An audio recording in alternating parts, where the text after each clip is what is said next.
Punjabi radio USA ਸੁਣ ਰਹੇ ਸਾਰੇ ਹਿਮਾਨਯੋਗ ਅਤੇ ਸਤਿਕਾਰ ਅਤੇ ਸਰੋਤਿਆਂ ਨੂੰ ਬਹੁਤ ਪਿਆਰ ਸਤਿਕਾਰ ਸਹਿਣੇ ਕੀ ਜਹੀ ਸਤਿ ਸ੍ਰੀ ਅਕਾਲ। ਸਭ ਨੂੰ ਜੀ ਇਹਨੂੰ ਆਖਦੇ ਹਾਂ ਇਸ ਤੋਂ ਪ੍ਰੋਗਰਾਮ ਅਪਡੇਟ ਅਮਰੀਕਾ ਦੇ ਵਿੱਚ ਆਪ ਸਭ ਦਾ ਨਿੱਘਾ ਸਵਾਗਤ ਹੈ। ਮੇਰੇ ਨਾਲ ਜੁੜ ਚੁੱਕੇ ਨੇ ਹਰਜੋਤ ਸਿੰਘ ਖਾਲਸਾ ਜੀ, ਸਵਾਗਤ ਹੈ। ਸਤਿ ਸ਼੍ਰੀ ਅਕਾਲ ਜੀ। ਸਤਿ ਸ਼੍ਰੀ ਅਕਾਲ ਜੀ। ਪੰਜਾਬੀ ਰੇਡੀਓ USA ਦੇ ਜਿੰਨੇ ਵੀ ਸਰੋਤੇ ਸਾਡੇ ਸਾਰੇ ਹੀ AM station 1450 AM Yuba City, 96.5 FM Yuba City, ਇਸੇ ਤਰ੍ਹਾਂ 1470 AM Sacramento, 1300 AM Fresno, 1350 AM Bakersfield, side band ਵਾਲੇ ਰੇਡੀਓ ਸਟੇਸ਼ਨ ਜਿਹੜੇ ਘਰਾਂ ਵਿੱਚ ਤੁਸੀਂ ਰੇਡੀਓ ਸੈਟਸ 'ਤੇ ਸੁਣ ਰਹੇ ਹੋ, ਸੈਨੋਜ਼ੇ, ਵਰਕਲੇ, ਟ੍ਰੇਸੀ, ਸਟਾਕਟਨ, ਮੋਡੈਸਟੋ, ਮਰਸਡ, ਆਈਫੋਨ ਅਤੇ ਐਂਡਰਾਇਡਸ ਦੀ ਐਪਸ ਦੇ ਰਾਹੀਂ, ਟੈਲੀਫੋਨ ਦੇ ਰਾਹੀਂ, ਫੇਸਬੁੱਕ ਦੇ ਉੱਤੇ ਜਿਹੜੇ ਦੇਖ ਰਹੇ ਅਤੇ ਸੁਣ ਰਹੇ ਸਾਰਿਆਂ ਨੂੰ ਜੀ ਆਇਆਂ ਨੂੰ ਅਤੇ ਬਹੁਤ ਹੀ ਪਿਆਰ ਅਤੇ ਸਤਿਕਾਰ ਭਰੀ ਸਤਿ ਸ੍ਰੀ ਅਕਾਲ। ਸਰੋਤਿਓ, ਅੱਜ ਜਨਵਰੀ ਦੀ 2 ਤਰੀਕ ਆ ਅਤੇ ਦਿਨ ਜਿਹੜਾ ਆ ਉਹ ਬੁੱਧਵਾਰ ਆ ਜੀ। ਪ੍ਰੋਗਰਾਮ ਦੀ ਸ਼ੁਰੂਆਤ ਤੋਂ ਪਹਿਲਾਂ ਸਾਡੇ ਅੱਜ ਦੇ ਸਪਾਂਸਰਸ ਉਹਨਾਂ ਦਾ ਧੰਨਵਾਦ ਕਰਦੇ ਹਾਂ ਜਿਨ੍ਹਾਂ ਨੇ ਇਸ ਪ੍ਰੋਗਰਾਮ ਨੂੰ ਤੁਹਾਡੇ ਸਾਰਿਆਂ ਤੱਕ ਪਹੁੰਚਾਇਆ, ਸਹਿਯੋਗ ਦਿੱਤਾ। ਖਾਲਸਾ ਇੰਸ਼ੋਰੈਂਸ ਏਜੰਸੀ, ਜਿਨ੍ਹਾਂ ਦੇ ਕੋਲੋਂ ਤੁਸੀਂ ਹਰ ਇੱਕ ਤਰੀਕੇ ਦੀ ਇੰਸ਼ੋਰੈਂਸ ਕਰਵਾ ਸਕਦੇ ਹੋ, ਪੂਰੇ ਅਮਰੀਕਾ ਦੇ ਵਿੱਚ ਇੰਸ਼ੋਰੈਂਸ ਕਰਦੇ ਨੇ। ਇੰਸ਼ੋਰੈਂਸ ਬਾਰੇ ਸੰਪਰਕ ਕਰ ਸਕਦੇ ਹੋ, ਇਹਨਾਂ ਦੇ ਆਫਿਸ ਕਾਲ ਕਰੋ 408 272 2500। ਨਾਲ ਹੀ Santokh Singh, Paramjit Kaur Basi Fremont, Manjit Singh, Narinder Kaur Clark Clovis, Binder Dhaliwal, Raminder Singh Basra, Gurmel Singh Laddar Bakersfield, Amarjit Singh Stockton, Karnail Singh Randhawa Sacramento, Satnam Singh, Gurvinder Singh Yuba City, Toor trucking Fresno, Jagtar Singh, Ravinder Singh ਬੀਸ ਦਾ ਪਰਿਵਾਰ ਫਰੈਜ਼ਨੋ, ਅਤੇ ਕੋਸਟ ਹੰਡਾਈ ਟ੍ਰੇਲਰ ਡੀਲਰਸ਼ਿਪ ਜਿਨ੍ਹਾਂ ਨੇ ਆਪਣੀ ਫਰੈਜ਼ਨੋ ਦੇ ਵਿੱਚ ਨਵੀਂ ਲੋਕੇਸ਼ਨ ਖੋਲ੍ਹ ਦਿੱਤੀ ਹੈ। ਇਹਨਾਂ ਦੇ ਕੋਲੋਂ ਤੁਸੀਂ ਹਰ ਇੱਕ ਤਰ੍ਹਾਂ ਦੇ ਡਰਾਈਵ ਵੈਨਸ ਰੀਫਰਸ ਲੈ ਸਕਦੇ ਹੋ। ਇਹ ਫਾਈਨੈਂਸਿੰਗ ਵੀ ਕਰਦੇ ਨੇ, ਆਪਣੇ ਪੰਜਾਬੀ ਮੁੰਡੇ ਵੀ ਉੱਥੇ ਕੰਮ ਕਰਦੇ ਨੇ। ਉਹਨਾਂ ਨਾਲ ਸੰਪਰਕ ਕਰਨ ਦੇ ਲਈ ਕਾਲ ਕਰੋ 909 786 8000 8909 786 8008 ਦੇ ਉੱਤੇ। ਇਹਨਾਂ ਸਾਰਿਆਂ ਦਾ ਬਹੁਤ ਬਹੁਤ ਧੰਨਵਾਦ ਕਰਦੇ ਹਾਂ। ਜੇਕਰ ਤੁਸੀਂ ਜਾਂ ਕੋਈ ਹੋਰ ਕਾਰੋਬਾਰ ਇਸ ਪ੍ਰੋਗਰਾਮ ਨੂੰ ਸਪਾਂਸਰ ਕਰਨਾ ਚਾਹੁੰਦੇ ਹੋ, ਸੰਪਰਕ ਕਰੋ ਨੰਬਰ 408 722 7698 ਦੇ ਉੱਤੇ ਜੀ।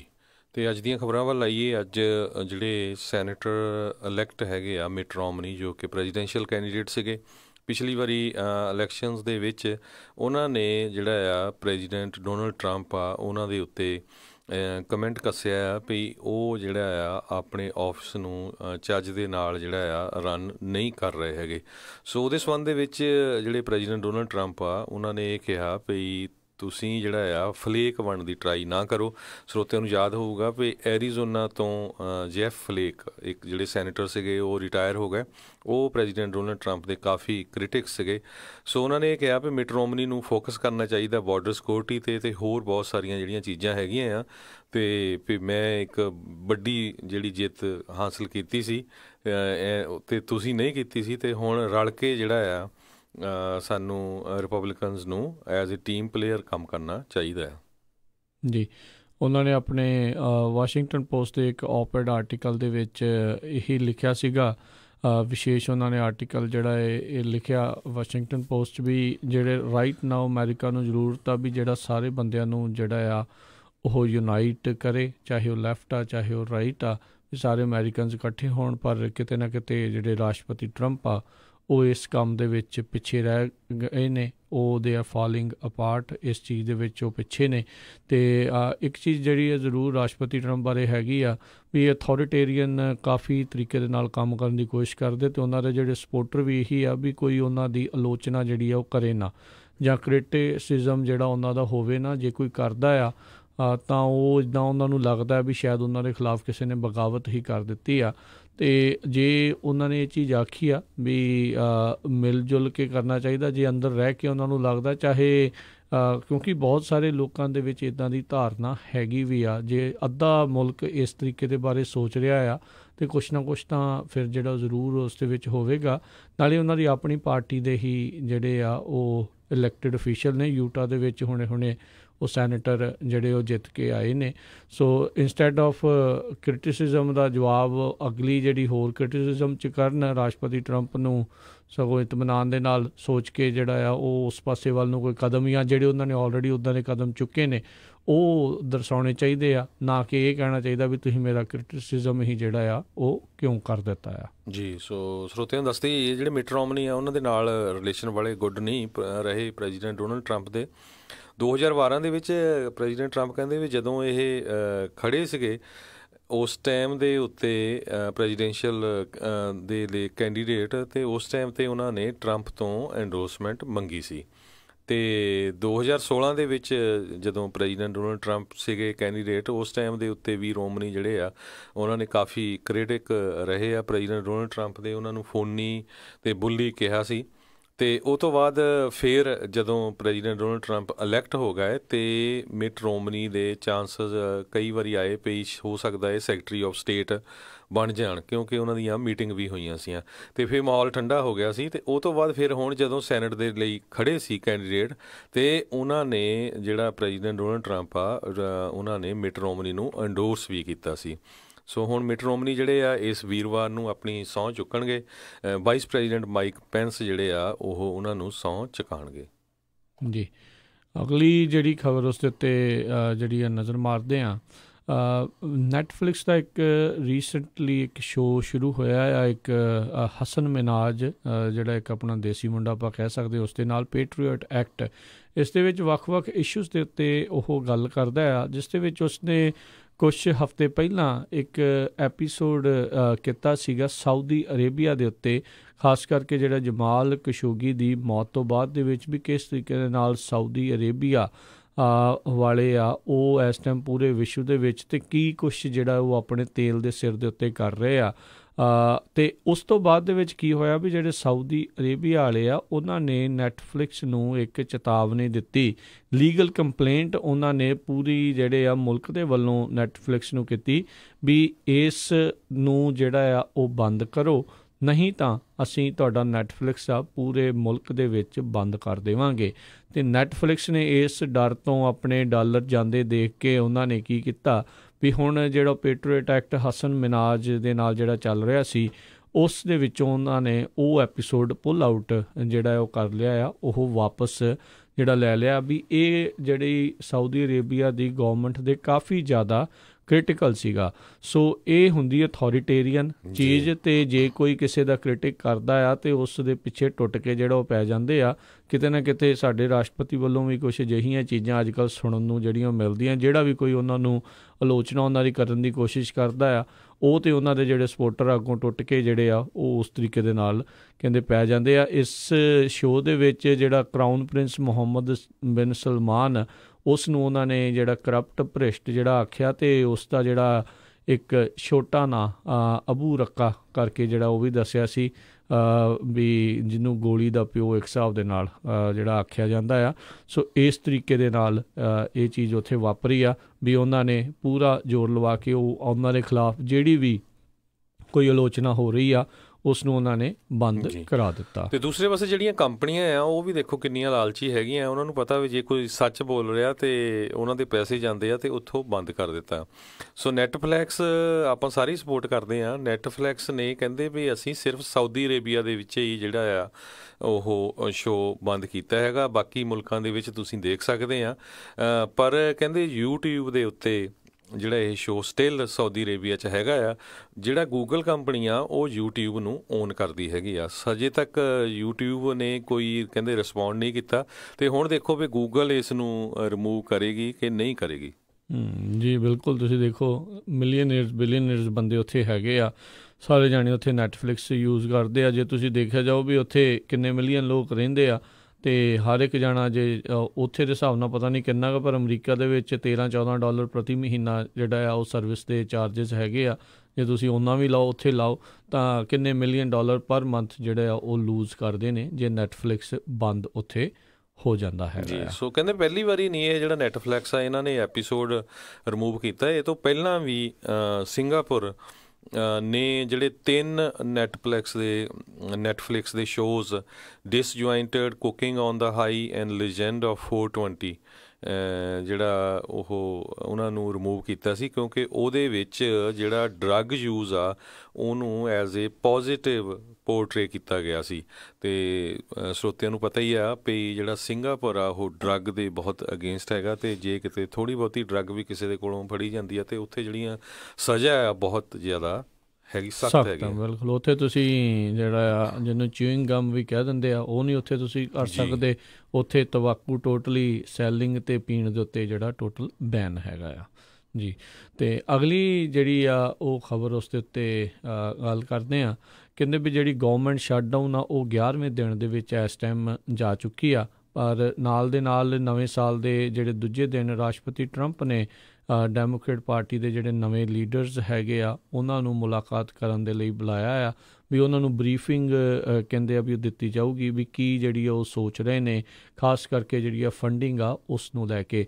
ਸੋ ਆਪਸ 'ਚ ਦੇਖਦੇ ਹਾਂ ਵੀ ਕੋਈ ਮਸਲਾ ਇਹ ਸੁਲਝਾਉਣ ਦੇ ਜਿਹੜੇ ਕਗਾਰ ਦੇ ਉੱਤੇ ਪਹੁੰਚਦੇ ਨੇ ਜਾਂ ਜਿਹੜੀ ਗੌਰਮੈਂਟ ਸ਼ਟਡਾਊਨ ਆ ਉਹ ਉਸੇ ਤਰੀਕੇ ਦੇ ਨਾਲ ਚੱਲਦੀ ਰਹੇਗੀ। ਸੋ 12ਵੇਂ ਦਿਨ 'ਚ ਐਂਟਰ ਹੋ ਗਈ ਆ ਇਸ ਬੁੱਧਵਾਰ ਨੂੰ, ਤੇ 9 ਜਿਹੜੀਆਂ ਫੈਡਰਲ ਡਿਪਾਰਟਮੈਂਟਸ ਆ ਉਹਨਾਂ ਨੂੰ ਫੰਡਿੰਗ ਨਹੀਂ ਮਿਲ ਰਹੀ, ਤੇ hundreds of thousands of federal workers ਜਿਹੜੇ ਆ ਉਹ ਆਪਣੇ ਪੇ ਚੈੱਕ ਨਹੀਂ ਉਹਨਾਂ ਨੂੰ ਮਿਲ ਰਹੇ ਹੈਗੇ, ਉਹਨਾਂ ਤੋਂ ਬਿਨਾਂ ਹੀ ਜਿਹੜੇ ਰਹਿ ਰਹੇ ਹੈਗੇ ਆ। ਕੁਛ ਕੁ ਜਿਹੜੇ ਫੈਡਰਲ ਇੰਪਲਾਈ ਹੈਗੇ ਆ ਉਹਨਾਂ ਨੂੰ ਕੰਮ ਕਰਨਾ ਪੈ ਰਿਹਾ, ਜਿਸ ਤਰ੍ਹਾਂ ਸਿਕਿਉਰਿਟੀ ਨਾਲ ਰਿਲੇਟਡ ਹੈਗੇ ਆ, ਹੋਮਲੈਂਡ ਸਿਕਿਉਰਿਟੀ ਦੇ ਜਾਂ ਹੋਰ, ਉਹ ਵੀ ਵਿਦਆਊਟ ਪੇ ਜਿਹੜਾ ਕੰਮ ਕਰ ਰਹੇ ਹੈਗੇ ਆ। ਅਤੇ ਜਿਸ ਤਰ੍ਹਾਂ ਤੁਸੀਂ ਦੱਸਿਆ ਹੀ ਆ ਵੀ ਵਾਈਟ ਹਾਊਸ ਨੇ ਇਨਵਾਈਟ ਕੀਤੇ ਆ ਬਾਈ ਪਾਰਟੀਸ਼ਨ ਕਾਂਗਰੈਸ਼ਨਲ ਲੀਡਰਸ ਇਸ ਅੱਜ ਜਿੱਦਾਂ ਬੁੱਧਵਾਰ ਆਫਟਰਨੂਨ ਦੇ ਵਿੱਚ ਬਾਅਦ ਦੁਪਹਿਰ, ਅਤੇ ਦੇਖੋ ਉਹ ਤੋਂ ਬਾਅਦ ਜਿਹੜਾ ਕੀ ਰਿਜ਼ਲਟ ਨਿਕਲਦਾ ਹੈਗਾ ਆ। ਅਤੇ ਪਰ ਜਿਹੜੇ ਡੈਮੋਕਰੇਟਸ ਆ ਉਹ ਪੂਰੀ ਤਰ੍ਹਾਂ ਅੜੇ ਹੋਏ ਆ ਵੀ ਅਸੀਂ ਕਿਸੇ ਤਰ੍ਹਾਂ ਦਾ ਵੀ ਜਿਹੜਾ ਪੈਸਾ ਆ ਉਹ ਵਾਲ ਦੇ ਨਹੀਂ ਦੇਣਾ, ਅਤੇ ਦੂਸਰੇ ਪਾਸੇ ਜਿਹੜੇ ਪ੍ਰੈਜ਼ੀਡੈਂਟ ਡੋਨਲਡ ਟਰੰਪ ਆ ਉਹ ਆਪਣੇ ਪੁਆਇੰਟ 'ਤੇ ਅੜੇ ਹੋਏ ਆ ਵੀ ਜਿਹੜਾ $5 ਬਿਲੀਅਨ ਆ ਟੈਕਸ ਪੇਅਰ ਮਨੀ ਆ ਉਹ ਪ੍ਰੋਜੈਕਟ ਨੂੰ ਦਿੱਤਾ ਜਾਵੇ। ਜੀ ਬਿਲਕੁਲ। ਸੋ ਕਾਫੀ ਜਿਹੜਾ ਇਸ ਟਾਈਮ ਗੁੱਥਮ ਗੁੱਥਾ ਹੈ, ਦੋਨੋਂ ਹੀ ਪਾਰਟੀਆਂ ਜਿਹੜੀਆਂ ਹੋ ਰਹੇ ਨੇ, ਉੱਧਰੋਂ ਡੈਮੋਕਰੇਟ ਅਤੇ ਇੱਧਰੋਂ ਜਿਹੜੇ ਰਿਪਬਲਿਕਨਸ ਇਹ ਬਾਰ-ਬਾਰ ਜਿਹੜੇ ਉਹ ਕਹਿ ਰਹੇ ਆ ਵੀ ਡੈਮੋਕਰੇਟਸ ਕਿਸੇ ਟਾਈਮ ਦੇ ਉੱਤੇ ਜਦੋਂ ਰਾਸ਼ਟਰਪਤੀ ਓਬਾਮਾ ਦਾ ਕਾਰਜਕਾਲ ਸੀ ਉਦੋਂ ਬੜੀ ਸੋਹਣੀ ਜਿਹੜੀ ਬਾਰਡਰ ਦੀ ਪ੍ਰੋਟੈਕਸ਼ਨ ਦੇ ਲਈ ਫੰਡਿੰਗ ਦੇ ਵਿੱਚ ਹਾਮੀ ਭਰਦੇ ਰਹੇ ਹੋ, ਤਾਂ ਹੁਣ ਜੇ ਰਾਸ਼ਟਰਪਤੀ ਟਰੰਪ ਕੰਧ ਦੀ ਗੱਲ ਕਰ ਰਹੇ ਆ ਤਾਂ ਉਹ ਕਿਉਂ ਤੁਸੀਂ ਉਸ ਦੇ ਵਿੱਚ ਨਹੀਂ ਜਿਹੜੀ ਹਾਮੀ ਭਰ ਰਹੇ। ਉਹਨਾਂ ਨੇ ਇਹ ਵੀ ਜਿਹੜਾ ਆਖਿਆ ਵੀ ਜਿਹੜੇ ਡੈਮੋਕਰੇਟਸ ਕਹਿ ਰਹੇ ਆ ਵੀ ਫਿਜ਼ੀਕਲੀ ਰਿਸਪੋਂਸੀਬਲ ਜਿਹੜੀ ਆ ਉਹ ਜਿਹੜੀ ਅਸੀਂ ਵੇਖ ਰਹੇ ਹਾਂ ਵੀ ਇਸ ਨੂੰ ਬਾਰਡਰ ਦੇ ਉੱਤੇ ਕਿਸ ਤਰੀਕੇ ਨਾਲ ਵਧੀਆ ਹੋਰ ਢੰਗ ਦੇ ਨਾਲ ਜਿਹੜਾ ਆ ਵਰਤਿਆ ਜਾ ਸਕਦਾ ਆ ਇੰਸਟੈਡ ਆਫ ਏ ਵਾਲ। ਸੋ ਦੇਖਦੇ ਹਾਂ ਵੀ ਇਹ ਦੋਨੋਂ ਜਿਹੜੇ ਹੁਣ ਜਦੋਂ ਉੱਥੇ ਇਕੱਠੇ ਹੋਣਗੇ ਸਾਰੇ ਜਾਣੇ ਇਹ ਤਾਂ ਕੀ ਇਸ ਦੇ ਵਿੱਚੋਂ ਨਿਕਲੂਗਾ ਕਿ ਬਸ ਸ਼ਗੂਫਿਆਂ ਵਾਂਗੂ ਹੀ ਰਹਿ ਜਾਊਗਾ। 11ਵਾਂ ਦਿਨ ਇਸ ਟਾਈਮ ਜਿਹੜਾ ਆ ਉਹ ਚੱਲ ਰਿਹਾ ਹੈਗਾ ਆ ਗੌਰਮੈਂਟ ਸ਼ਟਡਾਊਨ ਦਾ। ਜੀ ਸੋ ਬਿਲਕੁਲ ਵਾਈਟ ਹਾਊਸ ਨੇ ਬੜਾ ਕਲੀਅਰ ਕਿਹਾ ਹੈਗਾ, ਜਿਹੜੇ ਵਾਈਟ ਹਾਊਸ ਦੇ ਪ੍ਰੈਸ ਸੈਕਟਰੀ ਹੈਗੇ ਆ ਸਰਾ ਹਕਵੀ ਸੈਂਡਰਸ, ਵੀ ਜਿਹੜਾ ਗਵਰਨਮੈਂਟ ਨੂੰ ਰੀਓਪਨ ਕਰਨ ਦੀ ਪਲਾਨ ਜਿਹੜੀ ਆ ਜੇ ਉਹਦੇ ਵਿੱਚ ਆਪਣਾ ਬਾਰਡਰ ਜਿਹੜਾ US ਦਾ ਸਿਕਿਉਰ ਕਰਨ ਦੀ ਗੱਲ ਨਹੀਂ ਅਤੇ ਅਸੀਂ ਉਸ ਨੂੰ ਜਿਹੜਾ ਪਾਸ ਨਹੀਂ ਕਰਨ ਦੇਵਾਂਗੇ, ਕਿਉਂਕਿ ਜਿਹੜੀ ਕਾਂਗਰਸ ਆ ਹੁਣ ਕੱਲ੍ਹ ਤੋਂ ਬਾਅਦ ਉਹਦੇ ਵਿੱਚ ਜਿਹੜੀ ਮੈਜੋਰਟੀ ਆ ਉਹ ਡੈਮੋਕਰੇਟਸ ਦੀ ਹੋਊਗੀ, ਸੈਨੇਟ ਦੇ ਵਿੱਚ ਰਿਪਬਲਿਕਨਸ ਦੀ ਹੋਊਗੀ। 53 ਜਿਹੜੇ ਸੈਨੇਟਰ ਆ ਉਹ ਰਿਪਬਲਿਕਨ ਹੈਗੇ ਆ, ਅਤੇ ਸੈਨੇਟ ਮੈਜੋਰਟੀ ਲੀਡਰ ਜਿਹੜੇ ਮਿਚ ਮਕੌਨਲ ਹੈਗੇ ਆ ਉਹਨਾਂ ਦੇ ਆਫਿਸ ਨੇ ਇਹ ਕਿਹਾ ਵੀ ਸੈਨੇਟ ਕੋਈ ਵੀ ਬਿੱਲ ਉੱਦਾਂ ਦਾ ਪਾਸ ਨਹੀਂ ਕਰੂਗੀ ਜਿਸ ਨੂੰ ਪ੍ਰੈਜ਼ੀਡੈਂਟ ਟਰੰਪ ਜਿਹੜਾ ਆ ਉਹ ਸਾਈਨ ਕਰਨ ਤੋਂ ਨਾ ਕਰ ਦੇਣਗੇ। ਸੋ ਦੋਨਾਂ ਪਾਰਟੀਆਂ ਦਾ ਜਿਹੜਾ ਸਟੈਂਡ ਆ ਉਹ ਬੜਾ ਸਖਤ ਹੈਗਾ ਆ, ਪਰ ਜਿਹੜੇ ਗਵਰਨਮੈਂਟ ਦੇ ਇੰਪਲਾਈ ਆ ਉਹਨਾਂ ਦੀ ਉਹ ਬਿਨਾਂ ਚੈੱਕ ਤੋਂ ਵਿਚਾਰੇ ਬੈਠੇ ਹੈਗੇ ਆ। ਅਤੇ ਦੂਸਰੇ ਪਾਸੇ ਬਹੁਤ ਸਾਰੇ ਪਾਰਕ ਆ ਉੱਥੋਂ ਖਬਰਾਂ ਆ ਰਹੀਆਂ, ਅਤੇ ਉਹ ਪਾਰਕਾਂ ਦੇ ਵਿੱਚ ਲੋਕ ਜਿਹੜੇ ਆ ਟਰੈਸ਼ ਬਹੁਤ ਜ਼ਿਆਦਾ ਹੋ ਗਈ ਹੈਗੀ ਆ, ਜਿਹੜੇ ਨੈਸ਼ਨਲ ਪਾਰਕਸ ਹੈਗੇ ਆ, ਕਿਉਂਕਿ ਉਹ ਸ਼ਟਡਾਊਨ ਹੈਗੇ ਆ।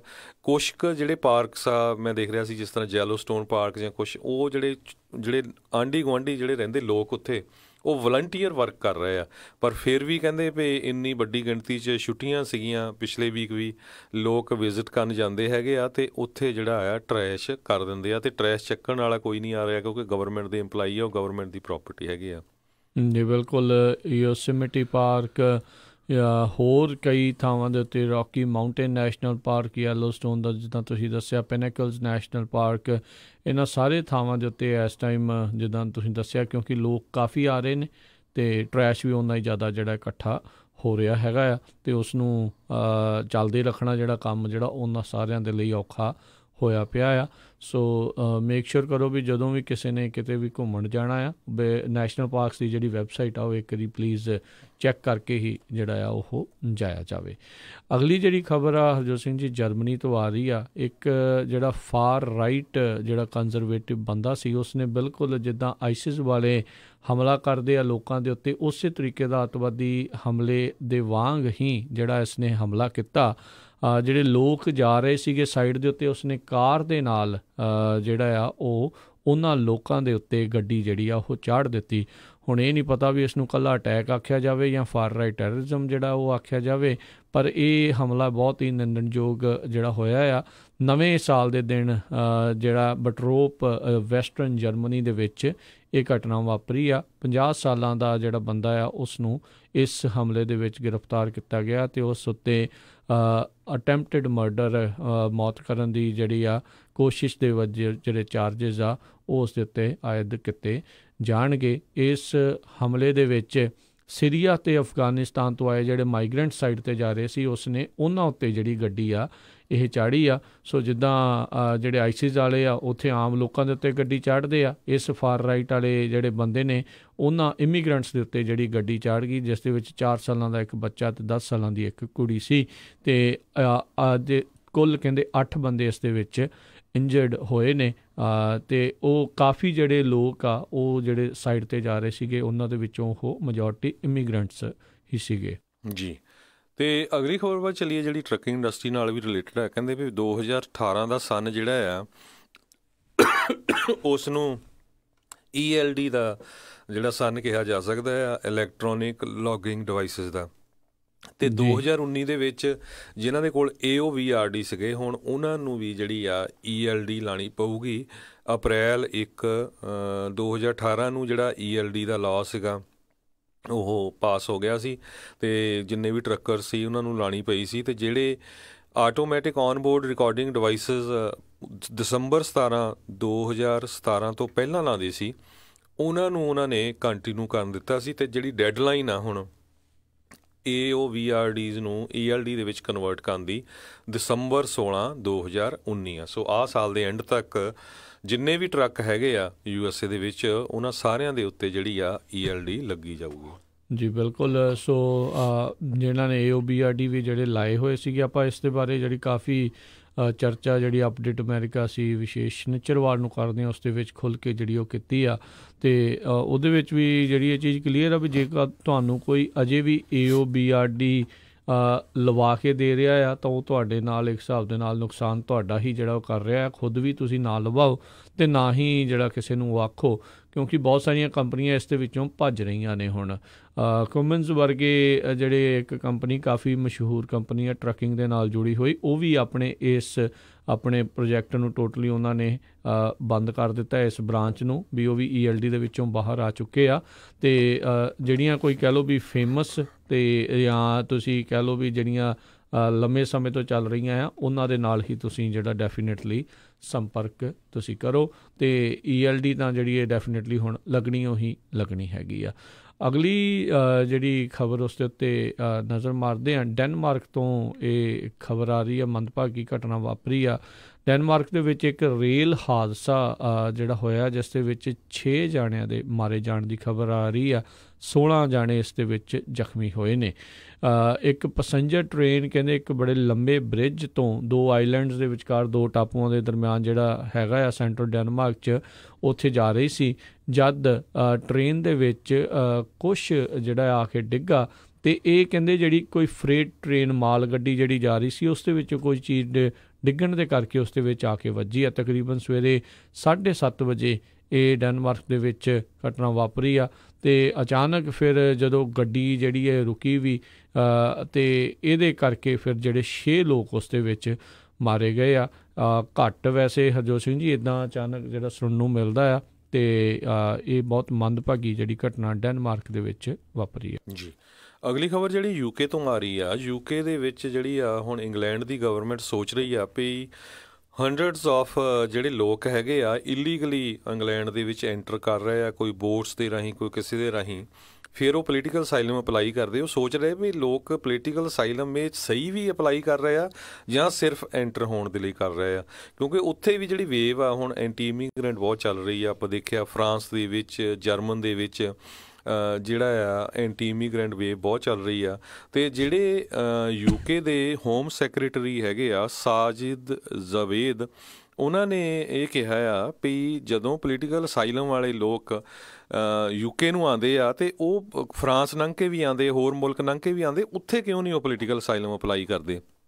ਸੋ ਸੇਮ ਇਹ ਚੀਜ਼ USA ਦੇ ਵਿੱਚ ਆ ਵੀ ਬਹੁਤ ਸਾਰੇ ਜਿਹੜੇ ਸਦਰਨ ਸਾਈਡ ਤੋਂ ਜਿਹੜੇ ਜਿਸ ਤਰ੍ਹਾਂ ਹੋਂਡਰਾਸ ਤੋਂ, ਗੋਟਮਾਲਾ ਤੋਂ ਉਹ ਲੋਕ ਜਿਹੜੇ USA ਨੂੰ ਆਉਂਦੇ, ਉਹ ਕਹਿੰਦੇ ਵੀ ਮੈਕਸੀਕੋ 'ਚ ਕਾਹਤੇ ਨਹੀਂ ਉਹ ਪੋਲੀਟੀਕਲ ਅਸਾਈਲਮ ਅਪਲਾਈ ਕਰਦੇ। ਮੈਕਸੀਕੋ 'ਚ ਕੌਣ ਕਰੂਗਾ, ਉਹਨਾਂ ਦੇ ਤਾਂ ਆਪਣੇ ਇੱਧਰ ਨੂੰ ਆਉਂਦੇ ਨੇ ਜੀ। ਸੋ ਇਸ ਕਰਕੇ ਜਿਹੜਾ UK ਆ ਹੁਣ ਉੱਥੇ ਉਹ ਇਹ ਵੀ ਸੋਚਦਾ ਵੀ ਪੋਲੀਟੀਕਲ ਅਸਾਈਲਮ ਹੀ ਬੰਦ ਕਰ ਦਿੱਤਾ ਜਾਵੇ, ਵੀ ਇਹਦਾ ਬਹੁਤ ਜ਼ਿਆਦਾ ਜਿਹੜਾ ਮਿਸਯੂਜ਼ ਹੋ ਰਿਹਾ ਹੈਗਾ।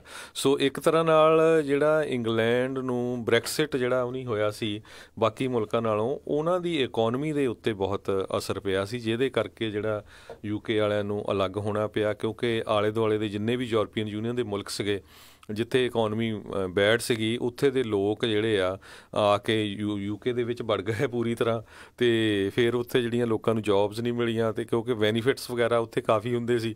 ਸੋ ਇਸ ਕਰਕੇ ਜਿਹੜਾ ਆ UK ਦੇ ਲੋਕ ਇੰਨੇ ਅਪਸੈਟ ਹੋਏ ਅਤੇ ਉਹਨਾਂ ਨੇ ਫਿਰ ਬ੍ਰੈਗਜ਼ਿਟ ਕੀਤਾ ਸੀ।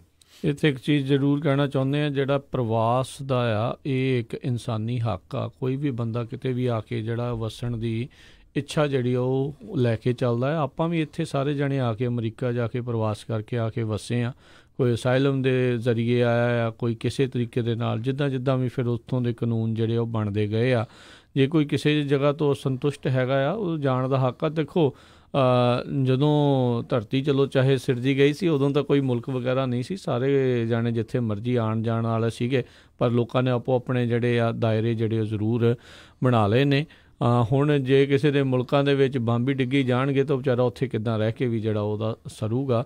ਇਹ ਵੀ ਇੱਕ ਜਿਹੜਾ ਪਾਸਾ ਜਿਹੜਾ ਉਹ ਸੋਚਣ ਦੀ ਜਿਹੜੀ ਜ਼ਰੂਰਤ ਹੈਗੀ, ਜਾਂ ਤਾਂ ਫਿਰ ਉਹਨਾਂ ਮੁਲਕਾਂ ਦੇ ਵਿੱਚ ਇਹ ਸਾਰੀਆਂ ਚੀਜ਼ਾਂ ਬੰਦ ਹੋਣ ਅਤੇ ਉੱਥੋਂ ਦੇ ਲੋਕ ਵੀ ਜਿਹੜੇ ਉਹ ਜਾਗਣ ਵੀ ਜਿਹੜਾ ਤੁਸੀਂ ਕਰਪਟ ਲੀਡਰਾਂ ਨੂੰ ਵਾਰ-ਵਾਰ ਚੁਣਦੇ ਰਹਿੰਦੇ ਹੋ, ਵਾਰ-ਵਾਰ ਉਹ ਤੁਹਾਡੇ ਸਿਰ ਦੇ ਉੱਤੇ ਆ ਕੇ ਜਿਹੜਾ ਕਹਿ ਲਓ ਵੀ ਆਪਣੀਆਂ ਮਨ ਮਰਜ਼ੀਆਂ ਜਿਹੜੀਆਂ ਉਹ ਕਰਦੇ ਰਹਿੰਦੇ ਨੇ, ਆਪਣਾ ਜਿਹੜਾ ਮਹਿੰਗਾ ਲਾਈਫ ਸਟਾਈਲ ਆ ਉਹ ਜੀਂਦੇ ਨੇ, ਅਤੇ ਤੁਹਾਨੂੰ ਲੋਕਾਂ ਨੂੰ ਜਿਹੜਾ ਉੱਦਾਂ ਹੀ ਭੁੱਖਮਰੀ ਦੇ ਵਿੱਚ ਰੱਖਦੇ ਆ ਵੀ ਲੋਕ ਉਸ ਪਾਸੇ ਵੱਲ ਨੂੰ ਵੀ ਧਿਆਨ ਦੇਣ। ਪਰ ਗੱਲ ਇਹ ਆ ਵੀ ਉਹ ਕੰਟਰੋਲ ਇੰਨਾ ਕੁ ਜ਼ਿਆਦਾ ਜਿਹੜਾ ਆ ਕਰਪਸ਼ਨ ਦੇ ਨਾਲ ਜਾਂ ਹੋਰ ਚੀਜ਼ਾਂ ਦੇ ਨਾਲ ਉਹ ਕਰ ਚੁੱਕੇ ਹੁੰਦੇ ਆ ਵੀ ਲੋਕ ਜੇ ਬਦਲਣਾ ਵੀ ਚਾਹੁੰਦੇ ਹੋਣ ਤਾਂ ਵੀ ਕੋਈ ਹੇਰਾ ਫੇਰੀਆਂ ਕਰਕੇ ਉਹ ਫਿਰ ਉੱਥੇ ਦੇ ਉੱਥੇ ਉਹ ਲੀਡਰ ਜਿਹੜੇ ਆ ਉਹ ਬਾਰ-ਬਾਰ ਜਿਹੜੇ ਉਹ ਚੁਣਦੇ ਰਹਿੰਦੇ ਆ। ਅਤੇ ਇਹਦੇ ਵਿੱਚ ਇਹ ਵੀ ਬਹੁਤ ਕੁਛ ਰਿਹਾ ਆ ਵੀ ਇਹ ਉਹ ਮੁਲਕ ਆ UK ਦੀ ਗੱਲ ਜਿਹੜੀ ਤੁਸੀਂ ਕਰਦੇ ਆ ਵੀ ਜਿਹਨੇ ਆਲਮੋਸਟ ਸਾਰੀ ਦੁਨੀਆ 'ਤੇ ਹੀ ਕਿਸੇ ਟਾਈਮ ਦੇ ਉੱਤੇ ਰਾਜ ਜਿਹੜੇ ਉਹ ਕਰਦੇ ਰਹੇ ਨੇ। ਹੁਣ ਭੁਗਤਾਨ ਤਾਂ ਉਹਨਾਂ ਨੂੰ ਕਿਸੇ ਨਾ ਕਿਸੇ ਤਰੀਕੇ ਦੇ ਨਾਲ ਕਰਨਾ ਹੀ ਪੈਣਾ ਸੀਗਾ।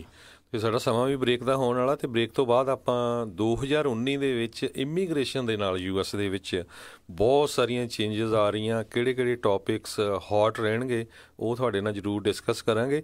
ਪਰ ਬ੍ਰੇਕ ਤੋਂ ਪਹਿਲਾਂ ਫਿਰ ਇੱਕ ਖਬਰ ਜਿਹੜੀ ਆ ਬਾਰਡਰ ਦੀ ਜੇ ਗੱਲ ਕਰਦੇ ਜਾਈਏ, US ਬਾਰਡਰ ਜਿਹੜਾ ਮੈਕਸੀਕੋ ਦਾ ਹੈਗਾ, ਉਸ ਬਾਰਡਰ ਦੇ ਉੱਤੇ ਹੁਣ ਕਹਿੰਦੇ ਵੀ ਜਿਸ ਤਰ੍ਹਾਂ ਪੋਲੀਟੀਕਲ ਅਸਾਈਲਮ ਲਈ ਲੋਕ ਅਪਲਾਈ ਕਰਦੇ ਸੀ ਅਤੇ ਟਰੰਪ ਐਡਮਿਨਿਸਟ੍ਰੇਸ਼ਨ ਕਾਫੀ ਸਲੋ ਕੀਤਾ ਇਸ ਕੰਮ ਨੂੰ, ਅਤੇ ਇਹ ਵੀ ਗੱਲਾਂ ਚੱਲੀਆਂ ਸੀਆਂ ਵੀ ਉਹਨਾਂ ਨੂੰ ਅਪਲਾਈ ਕਰਨ ਤੋਂ ਬਾਅਦ ਮੈਕਸੀਕੋ ਦੇ ਵਿੱਚ ਰੱਖਿਆ ਜਾਏਗਾ, ਅਤੇ ਜੇ ਕੇਸ ਅਪਰੂਵ ਹੋ ਜਾਂਦਾ ਫਿਰ ਉਹ ਬਾਰਡਰ ਕ੍ਰਾਸ ਕਰਕੇ US ਆ ਸਕਦੇ ਆ। ਪਰ ਲੋਕ ਹੁਣ ਇੰਨੇ ਮਹੀਨਿਆਂ ਤੋਂ ਚੱਲੇ ਹੋਏ ਆ ਜਿਹੜੇ ਕੈਰਾਵਾਨ ਦੇ ਵਿੱਚ, ਅਤੇ ਪਿਛਲੇ ਵੀਕਐਂਡ 150 ਦੇ ਕਰੀਬ ਜਿਹੜੇ ਲੋਕ ਸੀਗੇ ਉਹ ਜਿਹੜੀ ਉੱਥੇ ਵਾਲ ਬਣੀ ਹੋਈ ਹੈਗੀ ਕੰਧ, ਉੱਥੋਂ ਦੀ ਕ੍ਰਾਸ ਕਰਕੇ ਉਹਨਾਂ ਨੇ US ਵਾਲੀ ਸਾਈਡ ਨੂੰ ਛਾਲਾਂ ਮਾਰਨ ਦੀ ਟਰਾਈ ਕੀਤੀ, ਅਤੇ ਜਿਹੜੀ US ਦੀ ਗਵਰਨਮੈਂਟ ਆ, ਬਾਰਡਰ ਸਿਕਿਉਰਿਟੀ ਫੋਰਸਿਸ ਆ, ਉਹਨਾਂ ਨੇ ਉਹਨਾਂ 'ਤੇ ਜਿਹੜੀ ਆ pepper spray gas, tear gas fire ਕੀਤੀ, ਜਿਨ੍ਹਾਂ ਦੇ ਵਿੱਚ ਕਹਿੰਦੇ ਫਿਰ ਕਈ ਬੱਚੇ ਵੀ ਸੀਗੇ, ਬੀਬੀਆਂ ਵੀ ਸੀਗੀਆਂ, ਕਈ ਲੋਕ ਬੰਦੇ ਵੀ ਸੀਗੇ, ਅਤੇ ਕਈਆਂ ਦੇ ਥੋੜ੍ਹੇ ਬਹੁਤੇ ਇੰਜਰਡ ਵੀ ਹੋਏ ਹੈਗੇ ਆ। ਸੋ ਪਿਛਲੇ ਵੀਕਐਂਡ 'ਤੇ ਜਿਹੜਾ ਆ US ਮੈਕਸੀਕੋ ਦਾ ਬਾਰਡਰ ਆ ਉਹ ਉੱਥੇ ਬਹੁਤ ਕਹਿੰਦੇ ਹਫੜਾ ਦਫੜੀ ਜਿਹੜੀ ਆ ਮਚੀ ਰਹੀ ਜੀ। ਅਤੇ ਹੁਣ ਆਪਾਂ ਲੈਂਦੇ ਇੱਕ ਬ੍ਰੇਕ, ਅਤੇ ਬ੍ਰੇਕ ਤੋਂ ਬਾਅਦ ਮੁੜ ਕੇ ਵਾਪਸ ਆਉਂਦੇ ਹਾਂ। ਪ੍ਰੋਗਰਾਮ ਇੱਦਾਂ ਹੀ ਚੱਲਦਾ ਰਹੇਗਾ। ਪ੍ਰੀਤ, ਉਹ ਸਤਵੀਰ ਵੀਰ ਜੀ, ਤੁਹਾਡੀ ਤਾਂ ਪਛਾਣ ਹੀ ਨਹੀਂ ਆਉਂਦੀ, ਇੰਨੇ ਪਤਲੇ ਕਿਵੇਂ ਹੋ ਗਏ? ਉਹ ਮੈਂ ਆਪਣੇ ਮੋਟਾਪੇ ਤੋਂ ਬੜਾ ਤੰਗ ਸੀ। ਮੈਂ ਗਿਆ ਫਿਰ ਕੁਲਾਰ ਹਸਪੀਟਲ ਬੀਜਾ। ਉੱਥੋਂ ਮੈਂ ਮਿਨੀ ਗੈਸਟ੍ਰਿਕ ਬਾਈਪਾਸ ਕਰਵਾਇਆ। 3 ਦਿਨ 'ਚ ਹਸਪੀਟਲ ਤੋਂ ਛੁੱਟੀ ਤੇ ਹੁਣ ਮੈਂ ਕਾਫੀ ਹਲਕਾ ਤੇ ਚੁਸਤ ਮਹਿਸੂਸ ਕਰ ਰਿਹਾ। ਪਰ ਇਹਦੇ ਨਾਲ ਕੋਈ ਕਮਜ਼ੋਰੀ ਤਾਂ ਨਹੀਂ ਆਈ? ਕੋਈ ਹੋਰ ਇਫੈਕਟ ਤਾਂ ਨਹੀਂ ਪਿਆ? ਕਮਜ਼ੋਰੀ ਕੋਈ ਨਹੀਂ ਆਈ, ਪਰ ਇਫੈਕਟ ਜ਼ਰੂਰ ਪਿਆ। ਉਹ ਕੀ? ਇੱਕ ਤਾਂ 50 ਕਿਲੋ ਦੇ ਲਾਗੇ ਬੰਨੇ ਭਾਰ ਘਟ ਗਿਆ ਲੱਗਦਾ, ਤੇ ਹੁਣ ਮੈਂ ਰਾਤ ਨੂੰ ਘਰਾੜਿਆਂ ਤੋਂ ਬਚਣ ਲਈ ਮਸ਼ੀਨ ਵੀ ਯੂਜ਼ ਨਹੀਂ ਕਰਦਾ।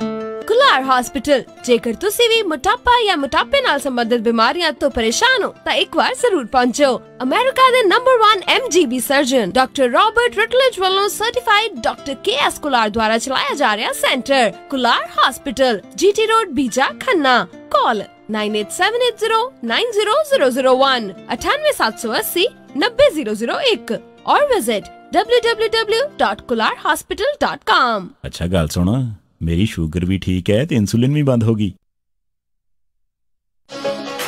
ਵਿਹਾਣੀਆਂ ਕੋਕਾ ਕੜਵਾ ਦੇ ਮਾਇਆ ਕੋਕਾ। ਮੈਂ ਕਿਹਾ ਸੁਣਦੇ ਨਹੀਂ ਜੀ। ਮੇਰੀਆਂ ਸਾਰੀਆਂ ਸਹੇਲੀਆਂ ਕੋਲ ਸੋਨੇ ਦੇ ਬੜੇ ਸੋਹਣੇ ਸੋਹਣੇ ਗਹਿਣੇ ਆ। ਇੱਕ ਮੈਂ ਹੀ ਆ ਜਿਹੜੀਆਂ ਪੁਰਾਣੀਆਂ ਜੀਆਂ ਵਾਲੀਆਂ ਪਾਈ ਫਿਰਦੀ ਨੂੰ ਕਿੰਨੇ ਸਾਲ ਹੋ ਗਏ ਆ। ਮੈਨੂੰ ਨਹੀਂ ਪਤਾ, ਮੈਨੂੰ ਵੀ ਸੋਹਣੇ ਸੋਹਣੇ ਗਹਿਣੇ ਬਣਵਾ ਕੇ ਦਿਓ। ਲੈ ਇਹ ਕਿਹੜੀ ਗੱਲ ਆ? ਤੂੰ ਚੱਲ ਬੱਗਾ ਜੁਐਲਰਸ ਦੇ, ਮੈਂ ਤੈਨੂੰ ਹੁਣੇ ਲੈ ਕੇ ਦਿੰਨਾ ਸੋਹਣੇ ਸੋਹਣੇ ਗਹਿਣੇ। ਫਿਰ ਦੇਖੀ ਤੇਰੀ ਵੀ ਸਹੇਲੀਆਂ 'ਚ ਟੌਰ ਬਣ ਜਾਊਗੀ। ਬੱਗਾ ਜੁਐਲਰਸ ਸੈਕਰਾਮੈਂਟੋ, ਜਿੱਥੋਂ ਖਰੀਦ ਸਕਦੇ ਹੋ ਵਿਆਹ ਸ਼ਾਦੀਆਂ ਲਈ ਖੂਬਸੂਰਤ ਗਹਿਣੇ ਤੇ ਨਾਲ ਹੀ ਸੋਨੇ ਦੇ ਬਦਲੇ ਕੈਸ਼ ਵੀ ਲੈ ਸਕਦੇ ਹੋ। ਵਿਆਹ ਸ਼ਾਦੀ ਜਾਂ ਕਿਸੇ ਵੀ ਇਵੈਂਟ ਤੇ ਡੈਕੋਰੇਸ਼ਨ ਵੀ ਕਰਦੇ ਹਨ ਤੇ ਹਰ ਤਰ੍ਹਾਂ ਦੇ ਕਸਟਮ ਗਹਿਣੇ ਤਿਆਰ ਕਰਵਾ ਸਕਦੇ ਹੋ। ਹੋਰ ਜਾਣਕਾਰੀ ਲਈ ਕਾਲ ਕਰੋ ਜੌਨੀ ਜੀ ਨੂੰ 9169128842 916 912 8842। ਪਤਾ ਨੋਟ ਕਰੋ 6930 65th street, number 115, Chinatown supermarket, Sacramento. Phone number 916 912 8842 9169128842। Bagga jewellers, Sacramento. Sat Sri ਅਕਾਲ ਮੈਡਮ ਜੀ, ਪਤਾ ਲੱਗਾ ਸੀ ਤੁਹਾਡੇ ਬੱਚੇ ਦਾ ਵਿਆਹ। ਮੈਂ ਸੋਚਿਆ ਵੀ ਜਾ ਕੇ ਪਤਾ ਕਰੀਏ। ਲਿਖਾਓ ਕੀ ਕੀ ਰਿਕੁਆਇਰਮੈਂਟ ਹੈ। ਹਾਂਜੀ ਦੇਖੋ 1300 ਤੋਂ 1400 ਤੱਕ ਦੀ ਸਾਡੀ ਗੈਦਰਿੰਗ ਹੋਏਗੀ। ਐਨੀ? ਤੇ ਪਾਰਟੀ ਹਾਲ ਮੈਨੂੰ ਬਿਲਕੁਲ ਨਵਾਂ ਨਕੋਰ ਚਾਹੀਦਾ। ਅੱਛਾ ਜੀ। ਤੇ ਫੂਡ ਦੀ ਕੁਆਲਿਟੀ ਨਾਲ ਪਲੀਜ਼ ਕੋਈ ਕੰਪਰੋ ਨਹੀਂ ਚਾਹੀਦਾ। ਅੱਛਾ ਜੀ। ਤੇ ਡੈਕੋਰੇਸ਼ਨ ਜਿਹੜੀ ਉਹ ਬਿਲਕੁਲ ਲਾਜਵਾਬ ਹੋਵੇ। ਅੱਛਾ ਜੀ। ਐਂਡ ਮੋਰ ਓਵਰ ਇੰਨੀ ਕੁ ਗੈਦਰਿੰਗ ਆ ਤਾਂ ਪਾਰਕਿੰਗ ਸਪੇਸ ਵੀ ਖੁੱਲੀ ਹੋਣੀ ਚਾਹੀਦੀ ਆ। ਚੰਗਾ ਫਿਰ ਮੈਡਮ ਜੀ, ਮੈਂ ਤੇ ਚੱਲਦਾ। ਹੁਣ ਤੁਸੀਂ ਕਿੱਥੇ ਚੱਲੇ? ਇੰਨਾ ਵੱਡਾ ਕੰਮ ਸਾਡੇ ਕੋਲੋਂ ਨਹੀਂ ਸੰਭਿਆ ਜਾਣਾ। ਮਿਰਾਜ ਫॉर ਯੂ ਵਾਲੇ ਰਾਜਾ ਸਿੰਘ ਨੂੰ ਫੋਨ ਕਰ ਲਓ। ਮਿਰਾਜ ਬੈਂਕਟ ਹਾਲ, ਜਿਨ੍ਹਾਂ ਕੋਲ ਨੇ 2 ਬੈਂਕਟ ਹਾਲ 300 ਤੇ 1000 ਦੀ ਕੈਪੈਸਿਟੀ ਵਾਲੇ। ਮਿਰਾਜ ਬੈਂਕਟ ਹਾਲ, ਜਿਨ੍ਹਾਂ ਕੋਲ ਹੈ ਨੰਬਰ 1 ਕੇਟਰਿੰਗ ਇਨ ਟਾਊਨ, ਬੈਸਟ ਸਵੀਟਸ ਤੇ ਤੁਹਾਡੇ ਫੰਕਸ਼ਨ ਲਈ ਬੈਸਟ ਐਂਬੀਐਂਸ।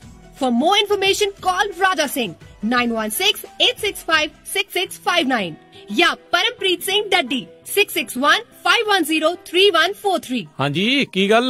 ਇਮਾਨਦਾਰ ਤਸੱਲੀ ਬਖਸ਼ ਟਰੱਕ ਸਿਖਾਉਣ ਵਾਲਾ ਨਹੀਂ ਮਿਲ ਰਿਹਾ? ਫਿਕਰ ਨਾਟ, ਮੇਰਾ ਵੀ ਇਹੀ ਹਾਲ ਸੀ। ਪਰ ਹੁਣ ਮੈਂ north West Truck Driving school ਵੱਲੋਂ ਦਵਾਇਆ ਹੋਇਆ ਕਮਰਸ਼ੀਅਲ ਡਰਾਈਵਿੰਗ ਲਾਇਸੈਂਸ ਲੈ ਕੇ ਪੂਰਾ ਅਮਰੀਕਾ ਹੀ ਗਾ ਲਿਆ। ਤੁਸੀਂ ਵੀ ਟਰੱਕ ਸਿੱਖਣ ਦੇ ਲਈ ਅੱਜ ਹੀ ਕਾਲ ਕਰੋ North West Truck Driving school ਵਾਲਿਆਂ ਨੂੰ 530 777 6737। ਇਹ ਤੁਹਾਨੂੰ ਬਹੁਤ ਹੀ ਵਧੀਆ ਤਰੀਕੇ ਦੇ ਨਾਲ ਆਟੋਮੈਟਿਕ ਟਰੱਕ ਅਤੇ 6 ਤੋਂ 10 ਸਪੀਡ ਵਾਲਾ ਟਰੱਕ ਚਲਾਉਣਾ ਸਿਖਾਉਂਦੇ ਨੇ, ਉਹ ਵੀ ਸਿਰਫ $1250 ਦੇ ਵਿੱਚ। ਤੇ ਨਾਲ ਹੀ ਜੌਬ ਪਲੇਸਮੈਂਟ ਦੀ ਪੂਰੀ ਗਾਰੰਟੀ ਵੀ ਦਿੰਦੇ ਹਨ। ਆਊਟ ਆਫ ਸਟੇਟ ਵਾਲੇ ਵਿਦਿਆਰਥੀਆਂ ਦੇ ਲਈ $1450, ਜਿਸ ਵਿੱਚ ਇਹ ਤੁਹਾਨੂੰ ਪਿਕਅਪ ਵੀ ਕਰਦੇ ਹਨ ਤੇ ਰਹਿਣ ਅਤੇ ਖਾਣ ਦਾ ਪ੍ਰਬੰਧ ਵੀ ਹੋਵੇਗਾ। ਤੇ ਟਰੱਕ ਚਲਾਉਣ ਵੇਲੇ ਰਿਪੇਅਰ ਅਤੇ ਮੇਨਟੇਨੈਂਸ ਦੇ ਵਿੱਚ ਵੀ ਤੁਹਾਡੀ ਹੈਲਪ ਕਰਦੇ ਹਨ। 24/7 ਟੋਇੰਗ ਸਰਵਿਸ ਅਵੇਲੇਬਲ। ਨੰਬਰ 5303002356। ਇਸ ਮੌਕੇ ਦੇ ਉੱਤੇ ਟਰੱਕ ਡਰਾਈਵਰ ਵੀ ਹਾਇਰ ਕਰ ਰਹੇ ਹਨ। ਸੋ ਟਰੱਕ ਸਿੱਖਣ ਦੇ ਲਈ, ਜੌਬ ਦੇ ਲਈ ਅੱਜ ਹੀ ਕਾਲ ਕਰੋ North West Truck Driving School 530 751 5115 5307515115 North West Truck Driving School. ਬਾਈ ਨਵੀਂ ਮਸਟੈਂਗ ਕਢਾਈ ਆ, ਹੁਣ ਤੇਰੀ ਗੱਡੀ ਵਾਂਗੂ ਕਸਟਮ ਰਿਮ ਤੇ ਚੌੜੇ ਜੇ ਟਾਇਰ ਪਵਾਉਣੇ ਆ, ਫਿਰ ਗੱਡੀ ਦੀ ਟੌਰ ਵੱਧ ਜੂ। ਤੂੰ ਸਿਟਰਸ ਹਾਈਟਸ ਵਿੱਚ S&S ਟਾਇਰਸ ਵਾਲੇ ਅਮਰਪਾਲ ਸਿੰਘ ਹੁਣਾਂ ਕੋਲ ਜਾ, ਮੈਂ ਵੀ ਉਹਨਾਂ ਕੋਲੋਂ ਹੀ ਪਵਾਏ ਸੀ। S&S ਟਾਇਰਸ ਹਰ ਕਾਰ ਲਈ ਕਸਟਮ ਵੀਲ ਵੇਚਦੇ ਹਨ। ਸਾਰੇ ਟਾਇਰ ਬ੍ਰਾਂਡਸ ਅਵੇਲੇਬਲ ਹਨ ਅਤੇ ਨਵੇਂ ਪਿਕਅਪ ਟਰੱਕਸ ਦੇ ਲੈਵਲਿੰਗ ਕਿਟਸ, ਲਿਫਟ ਕਿਟਸ ਦੇ ਵਿੱਚ ਵੀ ਮੁਹਾਰਤ ਹਾਸਿਲ ਹੈ। 4 ਟਾਇਰ ਖਰੀਦਣ ਤੇ ਫ੍ਰੀ ਟਾਇਰ ਰੋਟੇਸ਼ਨ ਅਤੇ flat tyre repair. Address 7441 Auburn Boulevard, Citrus Heights. ਹੋਰ ਜਾਣਕਾਰੀ ਲਈ ਕਾਲ ਅਮਰਪਾਲ ਸਿੰਘ 916 728 4100 916 728 4100। S&S tyres. ਚੌੜੇ ਚੌੜੇ ਰਿਮ ਧਰਤੀ ਨੂੰ ਨਾਪਦੇ ਆ, ਦੇਖਦੇ ਆ ਲੋਕ ਚੱਕ ਚੱਕ ਅੱਡੀਆਂ। ਓਬਾਮਾ ਕੇਅਰ ਦੀਆਂ ਰੀਨਿਊਅਲਸ ਅਤੇ ਨਵੀਆਂ ਐਪਲੀਕੇਸ਼ਨਸ ਭਰਨ ਦਾ ਸਮਾਂ ਸ਼ੁਰੂ ਹੋ ਚੁੱਕਾ ਹੈ। ਇਸ ਦੇ ਵਿੱਚ ਮਦਦ ਦੇ ਲਈ ਹੋਰ ਜਾਣਕਾਰੀ ਲਈ ਕਾਲ ਖਾਲਸਾ ਇੰਸ਼ੋਰੈਂਸ 4082722500। ਤੁਸੀਂ ਸੁਣ ਰਹੇ ਹੋ KOBO Yuba city 1450 AM KIID Sacramento.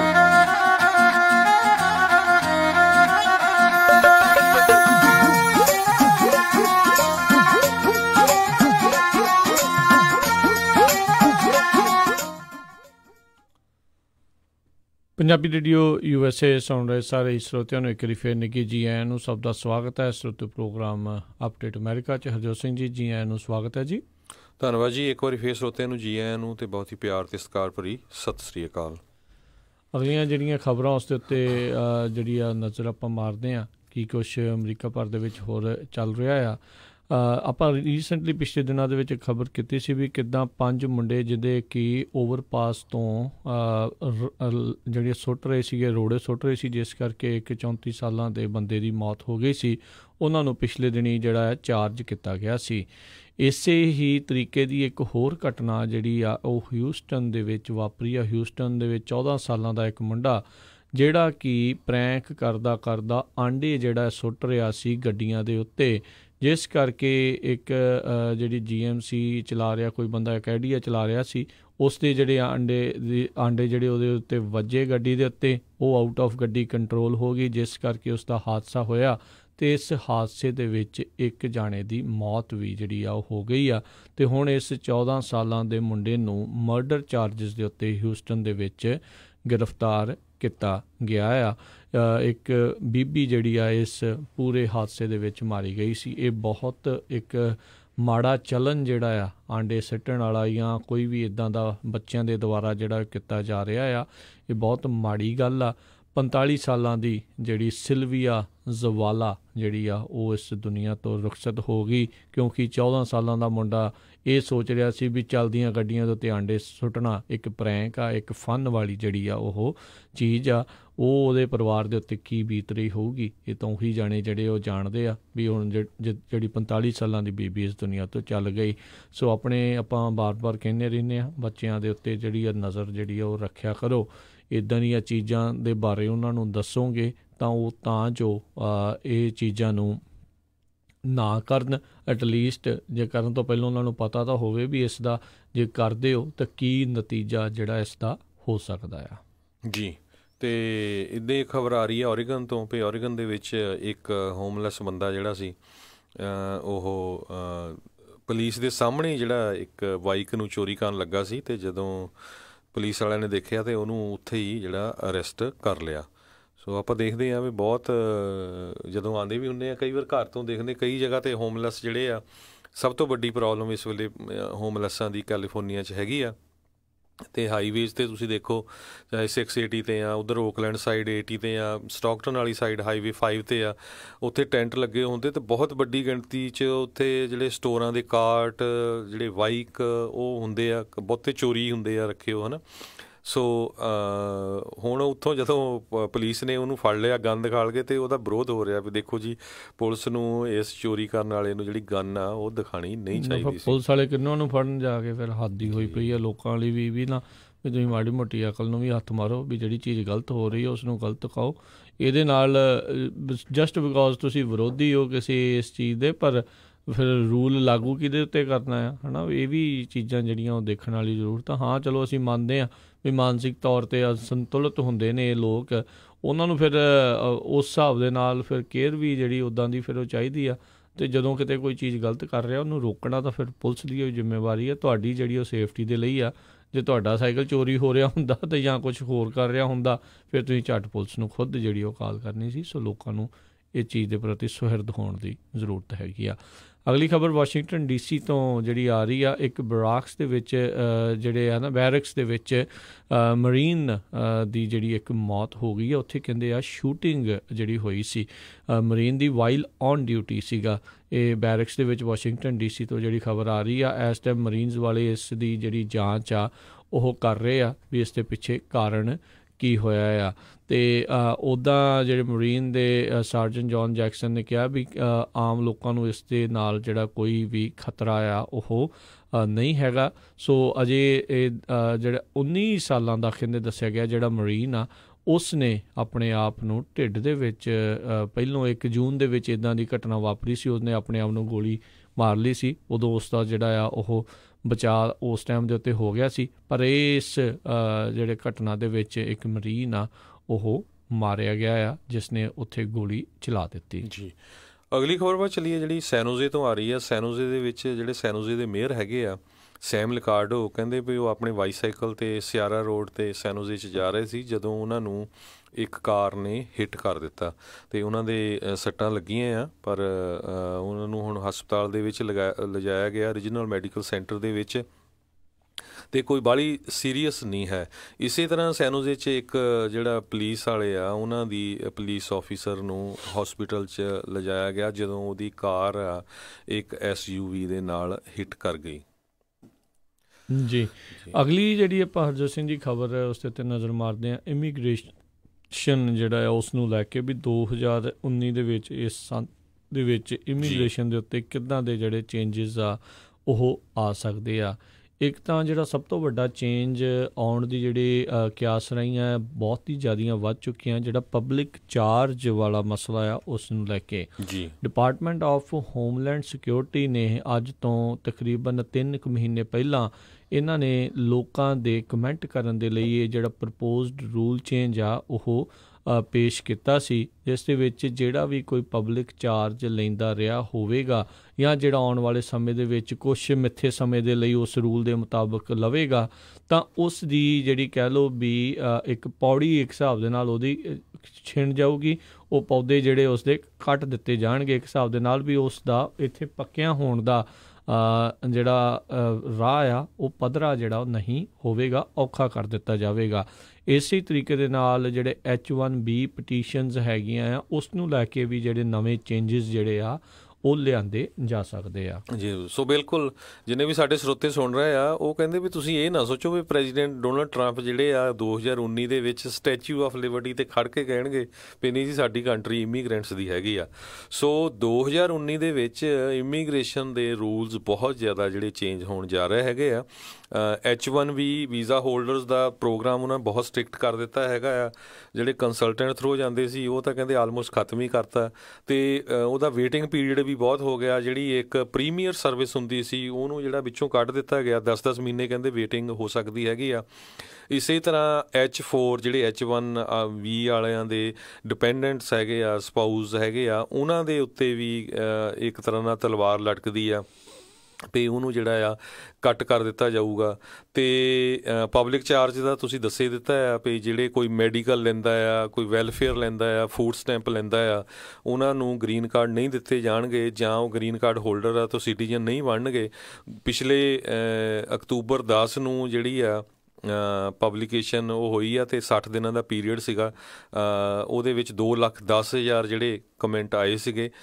ਉਹਨਾਂ ਤੋਂ ਬਾਅਦ ਹੁਣ ਇਹ ਦੇਖੋ ਕਦੋਂ ਲਾਗੂ ਹੁੰਦਾ ਆ। ਕਹਿੰਦੇ ਵੀ ਈਵਨ ਦੋ 2020 ਦੇ ਵਿੱਚ ਜੇ ਡੈਮੋਕ੍ਰੇਟਸ ਆਪਣੀ ਵਾਈਟ ਹਾਊਸ ਲੈ ਜਾਂਦੇ ਆ ਅਤੇ ਇਸ ਰੂਲ ਨੂੰ H4 ਵਾਲਾ ਅਤੇ ਜਿਹੜਾ ਪਬਲਿਕ ਚਾਰਜ ਵਾਲਾ ਰੂਲ ਆ ਉਹਨੂੰ ਹੋ ਸਕਦਾ ਉਹ ਰਿਵਰਸ ਵੀ ਕਰ ਦੇਣ, ਪਰ ਰਿਵਰਸ ਕਰਨ ਨੂੰ ਵੀ ਬਹੁਤ ਜ਼ਿਆਦਾ ਜਿਹੜਾ ਟਾਈਮ ਲੱਗ ਸਕਦਾ ਹੈਗਾ।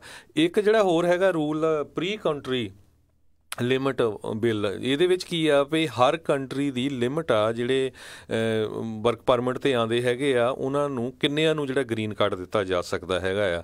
ਸੋ HR 392 ਬਿੱਲ ਜਿਹੜਾ ਹੈਗਾ ਆ ਇਹ ਕੋ ਸਪੋਂਸਰ ਕੀਤਾ ਗਿਆ ਹੈਗਾ ਆ।